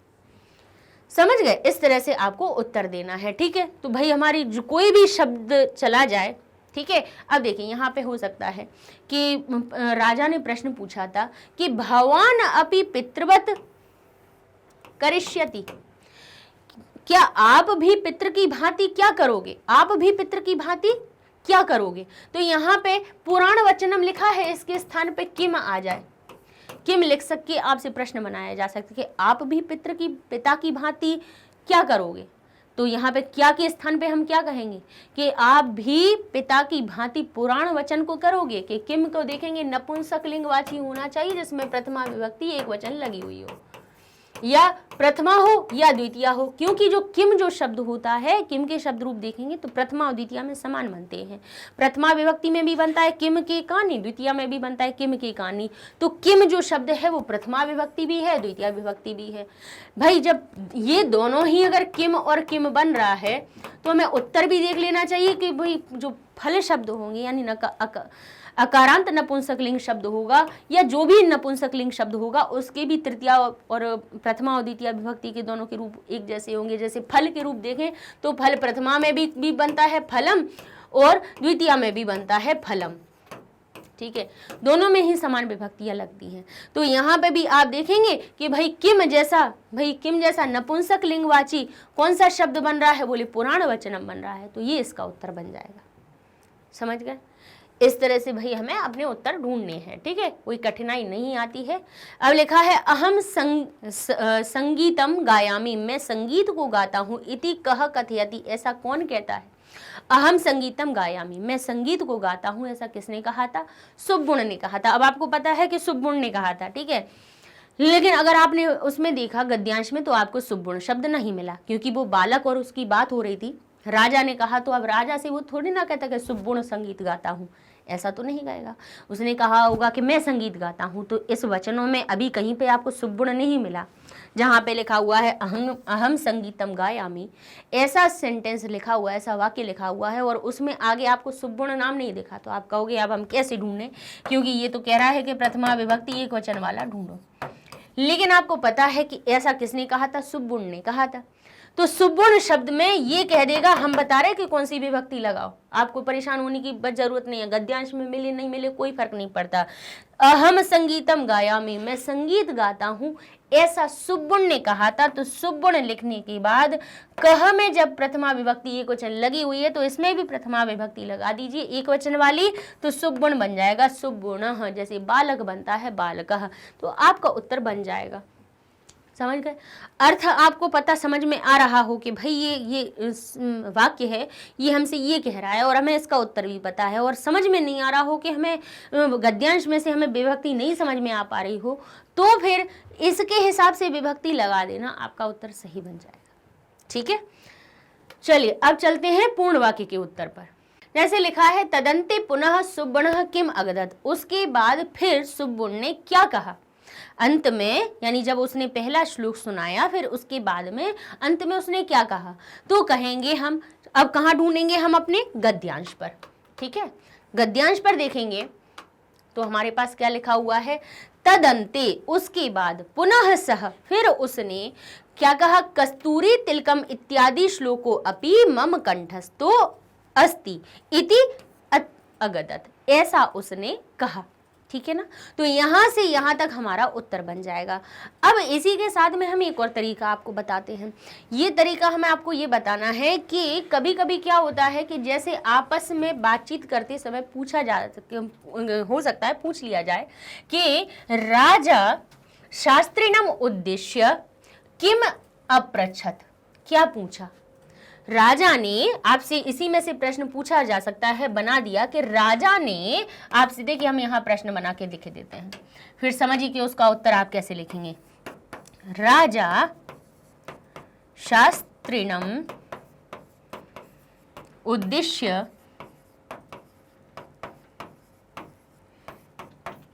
किम अपृच्छत। ठीक है, अब जैसे इस प्रकार से उत्तर आ जाए तो आप इसको अपनी तरह से भी कैसे उत्तर बनाएंगे ये समझिए। आप यहां से लिखेंगे राजा शास्त्रिणम उद्देश्य, किम को हटाएंगे और लिखेंगे अपृच्छत, यानी राजा ने शास्त्री को उद्देश्य करके कहा या पूछा, उद्देश्य करके पूछा, फिर लगाइए डैश और फिर लिख दीजिए कि जो राजा ने बोला था उस वाक्य को, कि भो एषः बालः भवत्कुमार किम। तो ये इस तरह से आप जब लिखेंगे कि भू, यानी हे, जिनके बारे में कह रहे हैं शास्त्री के हे शास्त्री जी, एषः बालः, यह बालक, भवत्कुमारः किम,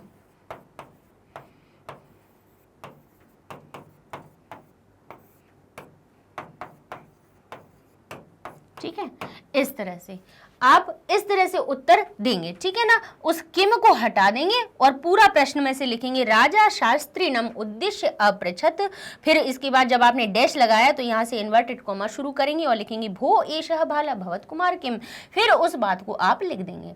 ऐसे ही जैसे राजा ने किसको फिर से पूछा कि शास्त्री थी आम, ये तो फिर उन्होंने उत्तर दिया, इसका उत्तर भी पूछा जा सकता है कि शास्त्री है ना, राजा शास्त्री राजाम, राजा को क्या कहते हैं, किम प्रत्युवाच, शास्त्री को क्या कहते हैं, तो आप कहेंगे यहाँ पे वो शास्त्री राजाम प्रत्युवाच इति, कि आम महाप्रभु, हाँ महाप्रभु, ऐसा उन्होंने उत्तर दिया।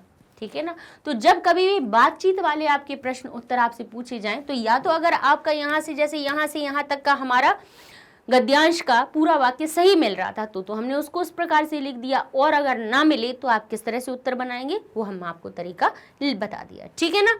चलिए आगे देख लेते हैं, क्योंकि बच्चे क्या अपने आप से बनाने में कभी कभी बड़ी समस्याएं आती, बच्चे कहते हैं अब इसको हम अपने आप से कैसे बनाएं, तो वो तरीका भी सीखते जाइए। करिष्यति क्रियाया कर्तृपदम किम, करिष्यति लिखा हुआ है, अब इसका कर्तृपद ढूंढिए। तो पहले आप सबसे पहले गद्यांश में करिष्यति क्रिया को ढूंढिएगा कि कहाँ पर है। अब करिष्यति क्रिया ढूंढिए कहाँ पर है, देख लीजिए, यहाँ देख लेते हैं, यहाँ लिखा है करिष्यति। अब हमें ढूंढना है कर्ता, यानी उस वाक्य के आगे तक हम देख लें तो कर्तरी प्रथमा, प्रथमा विभक्ति किसमें लगी है, बोले पुराण वचनम, नहीं। पितृवत, बोले नहीं। भवानपि, तो बोले भवान में लगी है, अगर अपि हटा दे तो बोले हटा देंगे, हमें क्या दिक्कत है उसमें। तो भवान शब्द, भवत शब्द का प्रथमा विभक्ति एक वचन का रूप बनता है। तकारांत शब्दों में जाएंगे, भवत के रूप देखेंगे तो भवान भवन्तौ भवन्तः, तो भवान शब्द कहाँ आता है, प्रथमा विभक्ति एक वचन में आता है, तो वो हमारा क्या हो जाएगा, करिष्यति क्रिया का कर्ता बन जाएगा। कि आप भी पिता की भांति पुराण वचन करोगे, तो कर्ता कौन हो गया, करोगे कि करने वाले कर्ता कौन हो गए, आप, तो भवान शब्द कर्ता हो जाएगा, ठीक है। इस तरह से आप कर्ता छांटेंगे। कभी भी आपके पास प्रश्न आ जाता है, विपर्याय पूछे, प्रारब्धे, आरब्धे यानी आरंभ में, आरब्धे यानी आरंभ में, तो इसका उल्टा क्या हुआ, समाप्त होने पर। आरंभ पर या आरंभ में, तो उसका उल्टा क्या होना चाहिए, समाप्त में या समाप्ति पर, समाप्ति में या समाप्त पर। तो इसका कौन सा शब्द आया था हमारा, अवसिते आया हुआ था जब हमने कहा था पुराणी अवसिते, गद्यांश में पढ़ाया था, नहीं तो अभी बुक में देख लीजिए, पूरा अवसिते पुराणी लिखा हुआ है, तो वही हमारा उत्तर बन जाएगा। कैसे हमें समझ में आया कि आरब्धि का अवसिते ही होना चाहिए, तो आरब्धि में सप्तमी विभक्ति है तो निश्चित ही उसका अविपर्याय जो पद या पर्याय पद होगा उसी विभक्ति वाला गद्यांश में लिखा हुआ होगा। तो आरब्धि में सप्तमी है तो अवसिते में भी सप्तमी विभक्ति है, सो यही इसका सही उत्तर बन जाएगा। अब लिखा है दो अव्यय चिन्हित, यानी दो अव्ययों को चुनकर लिखिए, तो तथा, ननु, पुनः, इति, ये और तरही शब्द भी हमारा क्या आया हुआ है, अव्यय आया हुआ है, यथा भी आया हुआ है ना। तो ये जो अव्यय शब्द है, मैं चार्ट के लिखना है तो आप लिख सकते हैं, ठीक है ना। अब आगे का हम गद्यांश पढ़ते हैं। लिखा है महाराजस्य बहु संतोषो अभवत, यानी महाराज का, महाराजस्य बहु, महाराज को बहुत अधिक संतोष अभवत, महाराज को बहुत अधिक संतुष्टि हुई।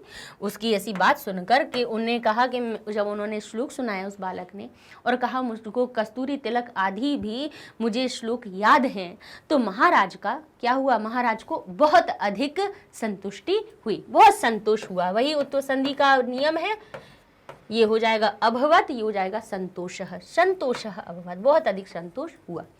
एवं इस प्रकार परितुष्टो राजा, परितुष्टः ये भी उत्तर संधि से वो बना है, परितुष्टः यानी उससे संतुष्ट हुए राजा, राजा ने पारितोषकत्वेन, पारितोषक उसको पारितोषक, पारितोषक यानी पुरस्कार, बालकाय, बालको, बालाय, बालक के लिए पारितोषक के रूप में क्या दिया, सतांबूलम उत्तरीय वस्त्रम दत्वा, क्या क्या कहा, पारितोषक के साथ में तांबूल, तांबूल यानी पान, उत्तरीय वस्त्रम, उत्तरीय वस्त्रम यानी ऊपर से पहने जाने वाला वस्त्र, जो जब हम पूरे वस्त्र पहनने के बाद में ऊपर से जो वस्त्र को ओढ़ते हैं, जिसको हम शॉल कहते हैं ना, उपवस्त्र भी कहते हैं, तो कह रहे हैं उत्तरीय वस्त्रम, यानी उत्तरीय वस्त्र को दे करके क्या कहा, क्या कहा, हे वत्स, हे वत्स त्वम मेधावी असि। अब ये मेधावी असी शब्द हमारा मेधव्यासी बना हुआ है। कैसे बना, मेधावी और असि। अब यहां पर क्या हुआ, छोटी की मात्रा जो थी आगे वाले कौन सी असमान स्वर को देख के या में बदल गई, तो ये क्या बन गया, मेधा, और वह रह गया आधा, क्योंकि ई परिवर्तन हो रही थी ना, जैसे ही स्वर व्यंजन से अलग होता है तो व्यंजन आधा रह जाता है। तो यहाँ पे ई बनी आधे या में, आगे वाला आके जुड़ा या में, तो या को कर दिया पूरा, और ये हो गया मेधव्यासी, मेधव्यासी यानी मेधावी असी। उन्होंने कहा तुम मेधावी हो, और मेधावी का बड़ी ई की मात्रा हो या छोटी ई की हो, ई का या में बदलना तय है। उन्होंने कहा त्वम यानी आप, या तुम मेधावी असि, तुम बहुत ही मेधावी हो। सुष्ठु संगीतम शिक्षित्वा, अच्छी प्रकार से संगीत को शिक्षित्वा, सीख करके, सम्यक गातुम भवान, सम्यक यानी अच्छे प्रकार से गाने के लिए आप अभ्यस्तु, आप अभ्यास करो, आप अच्छी तरह से संगीत को, सुष्ठु संगीतम शिक्षित्वा, अच्छे प्रकार से संगीत को शिक्षित करके, सीख करके अच्छी प्रकार से आप गाने का अभ्यास करो। एतो अपि अधिकम, अब एतो शब्द यहां से एतः इतः यहां हो जाएगा अपि, अप्यधिकम शब्द किससे मिलकर बना है? अप्यधिकम। जरा हम इसको तोड़ें तो बता देते हैं, लिखा है एतोप्यधिकम, किस शब्द से मिलकर बना? लिखा है इतः, इस प्रकार अपि अधिकम, अधिकम। संधि कौन सी हुई? यहां पर हुई उत्व संधि, तो विसर्ग बना हमारा क्या? ओ की मात्रा, सो हो गया इतो, ये अ अवग्रह की चिन्ह में परिवर्तित हो गया। ये पी जो था यानी पा में छोटी की मात्रा थी, आगे असमान स्वर आ रहा था, क्योंकि स्वर क्यों हमने साथ में क्यों नहीं लिख सकते हैं? कभी कभी ये सोचा आपने क्यों ऐसा परिवर्तन करते हैं? क्योंकि स्वर कभी भी किसी भी एक शब्द के बीच में अपने मूल रूप में कभी नहीं लिखा जाता। कितने भी, अब आप आज से कोशिश कीजिएगा, ढूंढिएगा कि कभी भी आपको पूरे शब्द में बीच में अपने मूल रूप में कोई स्वर मिल जाए, यानी ऐसा अ लिखा हुआ दिख जाए बीच में, कहीं पे आ लिखा हुआ दिख जाए, कहीं पे ई लिखी हुई दिख जाए। देख लीजिए, दुनिया भर के आज शब्दों को ढूंढने की कोशिश कीजिएगा कि किसी भी शब्द में आपको शुरुआत में दिख जाएगा, लेकिन यहाँ से यहाँ तक किसी भी बीच के शब्द को देख लीजिएगा, बीच में व्यंजन अपने मूल रूप में दिखेंगे। स्वर कभी भी अपने मूल रूप में नहीं दिखते हैं, वो अपनी मात्राओं को भेजते हैं। भाई स्वर हैं, वो व्यंजन को पूरा कर रहे हैं, बीच में थोड़ी ना लिखे जाएंगे। तो ऐसा ही यहाँ पर हुआ, यहाँ पर भी ये क्या हुआ? बोले स्वर बीच में कभी अपने मूल रूप में नहीं रहेगा, अवग्रह के रूप में दे देगा, और नहीं तो अवग्रह नहीं देगा तो ई और आ, दो स्वर मिलकर क्या हो, कुछ ना कुछ परिवर्तन कर देंगे, स्वर संधि का नियम लग जाएगा। तो यहाँ पे क्या हुआ? छोटी ई की मात्रा किस में बदल गई? बोले या में बदली, तो पा रह गया आधा, आधा रह गया। अब ये आधा ही, भाई ई जो मात्रा बदलती है वो आधे या में बदलती है, पूरे में नहीं बदलती, आधे। तो ये जो अ है इस या में मिल जाएगा, तो ये हो जाएगा पूरा। इतो क्या, तो अर्थ क्या निकला? इति इतः अपि अधिकः, इतः अपि अधिकः। देखिए आगे पढ़ते हैं। इति अपि अधिकः पारितोषक भवते वयम दास्याम। इति कहते हैं इसलिए, इतः अपि अधिकम पारितोषक भवते, आपको मैं अधिक पारितोषिक देके, वयम हम दास्याम, हम आपको अधिक पारितोषक देंगे। इति बालम उक्त्वा, ऐसा बालक ने कहा कि मैं इससे भी अधिक पारितोषक भवते, आपको हम देंगे। पुनः च, फिर शास्त्रीणम उद्देश्य, शास्त्री को उद्देश्य करके, भो शास्त्रीणः, राजा कहेंगे कि हे शास्त्री, कुमारः चतुरो अस्ति, कुमार बहुत चतुर है। उन्होंने कहा इतः अपि, मैं इसके बाद मैं भी अधिक पारितोषक आपको मैं प्रदान करूंगा, अपनी कला से, अपने संगीत से मैं अधिक पारितोषक आपको दूंगा। तो कौन? शास्त्री को उद्देश्य करके फिर से राजा कहेंगे, भो शास्त्रिणः कुमारः चतुरो अस्ति, कुमार बहुत चतुर है। शिक्षणम सम्यक क्रियतम, शिक्षण इसका बहुत अच्छी प्रकार से करना। प्रायः यानी जो कहते हैं प्रायः यानी ज्यादातर देखा जाए, महाकुशलो भविष्यति, कहते हैं प्रायः महाकुशलो भविष्यति, यानी यह मेरे हिसाब से महाकुशल भविष्यति होगा। इति असंसत, ऐसा उन्होंने कहा कि यह है जो बालक है कैसा होगा? महाकुशल होगा। तद अनंतरम, उसके बाद शास्त्री च पुत्रश्च, शास्त्री और पुत्र स्वगृहाय, अपने घर के लिए, संवर्तेताम, अपने घर के लिए लौट आते हैं, अपने घर के लिए लौट आए। ठीक है, ये आपका क्या हो गया? गद्यांश हो गया। इसके अर्थ देखें तो संतोषो अभवत यानी संतोष हुआ, परितुष्ट यानी संतुष्ट हुआ, सातंबूलम यानी पान के साथ में, उत्तरीय वस्त्रम दुशाला दिया या जिसको शॉल भी कहते हैं हम, मेधावी असि बुद्धिमान हो, अभ्यस्तु यानी अभ्यास करो, उक्त्वा यानी कहकर, क्रियताम यानी करो, अशंसत यानी कहा, तद अनंतरम इसके बाद, संन्यवर्तेताम यानी लौट गए, पारितोषक त्वेन पारितोषक के रूप में। अब इसका संदर्भ क्या है कि शुभगुण के संगीत से प्रसन्न महाराज किस प्रकार शुभगुण को पुरस्कार आदि से सम्मानित करते हैं, इसका वर्णन यहाँ कहा किया गया है।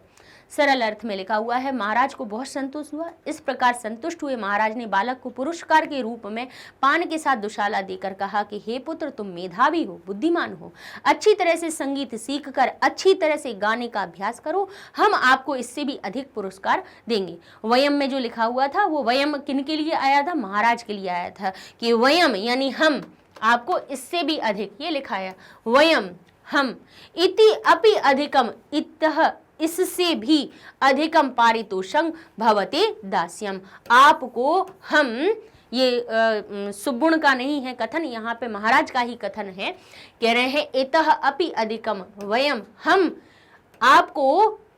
आपको भवते से बनना है आपको, इतः अपि इससे भी अधिकम, इससे भी अधिक पारितोषक दास्याम, हम आपको इससे भी अधिक पारितोषक देंगे। इति बालकम उक्त्वा, ऐसा बालक को, यहाँ से हमें याद ध्यान नहीं रहा था, ये बालकम लिखा हुआ है यानी बालक को उक्त्वा यानी कहकर, पुनः च और फिर से, और फिर शास्त्री को उद्देश्य करके कहा कि शास्त्री कुमार बहुत चतुर है। ये इसको हम फिर से दोबारा से इसीलिए बता रहे हैं क्योंकि ये बालकम शब्द, बालक शब्द, बालक उक्त्वा हमने समझा और इसको हमने कहा कि बालक ने कहा, लेकिन बालकम जो शब्द है इसको तोड़ें तो ये कहा जा रहा है कि बालक को कहकर पुनः च, फिर शास्त्री को भी उद्देश्य करके कहा कि हे शास्त्री कुमार चतुर है। ठीक है, वयम जो शब्द है ये किसके लिए आया है? राजा के लिए आया है। ठीक है, चलिए आगे देखते हैं। फिर इसके बाद फिर शास्त्री को लक्ष्य करके कहा कि अरे शास्त्री जी, बालक चतुर है, अच्छी प्रकार से शिक्षा दीक्षा कीजिए, यह अत्यंत कुशल होगा। इसके बाद शास्त्री और उसका पुत्र अपने घर के लिए लौट गए और इसके बाद देखा गया कि शुभगुण जो थे बहुत अच्छे संगीत में अनुरागी हुए, संगीतकार हुए, बहुत अच्छे। ठीक है, संगीतज्ञ बने। अब इसमें जुड़े हुए हम प्रश्नोत्तर को देख लेते हैं। जैसे लिखा है एक पदेन उत्तर, कस्य बहु संतोषः अभवत्, कस्य यानी किसका, किसका बहुत संतुष्ट हुआ। अब काकी के का अर्थ निकल रहा है, जबकि जो अगर हम हिंदी में बोला जाए वाक्य तो हम कहेंगे किसको बहुत अधिक संतोष हुआ, लेकिन कस्य शब्द हमसे कह रहा है कि जो उत्तर आएगा षष्ठी विभक्ति एक वचन वाला आएगा। तो देखिए षष्ठी विभक्ति एक वचन पुरलिंग की कहाँ लगी है? बोले बहु संतोषो अभवत् महाराजा से, इसमें षष्ठी विभक्ति एक वचन लगी है, तो ये इसका क्या बनेगा? सही उत्तर बन जाएगा। ठीक है, आगे लिखा है कौ स्वौ ग्रहाय संवर्त्यताम, कौन दोनों अपने घर के लिए आ गए? तो कहेंगे शास्त्री पुत्रश्च। अब कौ हमसे कह रहा है कि प्रथमा विभक्ति द्विवचन होना चाहिए, या तो प्रथमा विभक्ति एक वचन और प्रथमा विभक्ति एक वचन के दो शब्द हो जाए।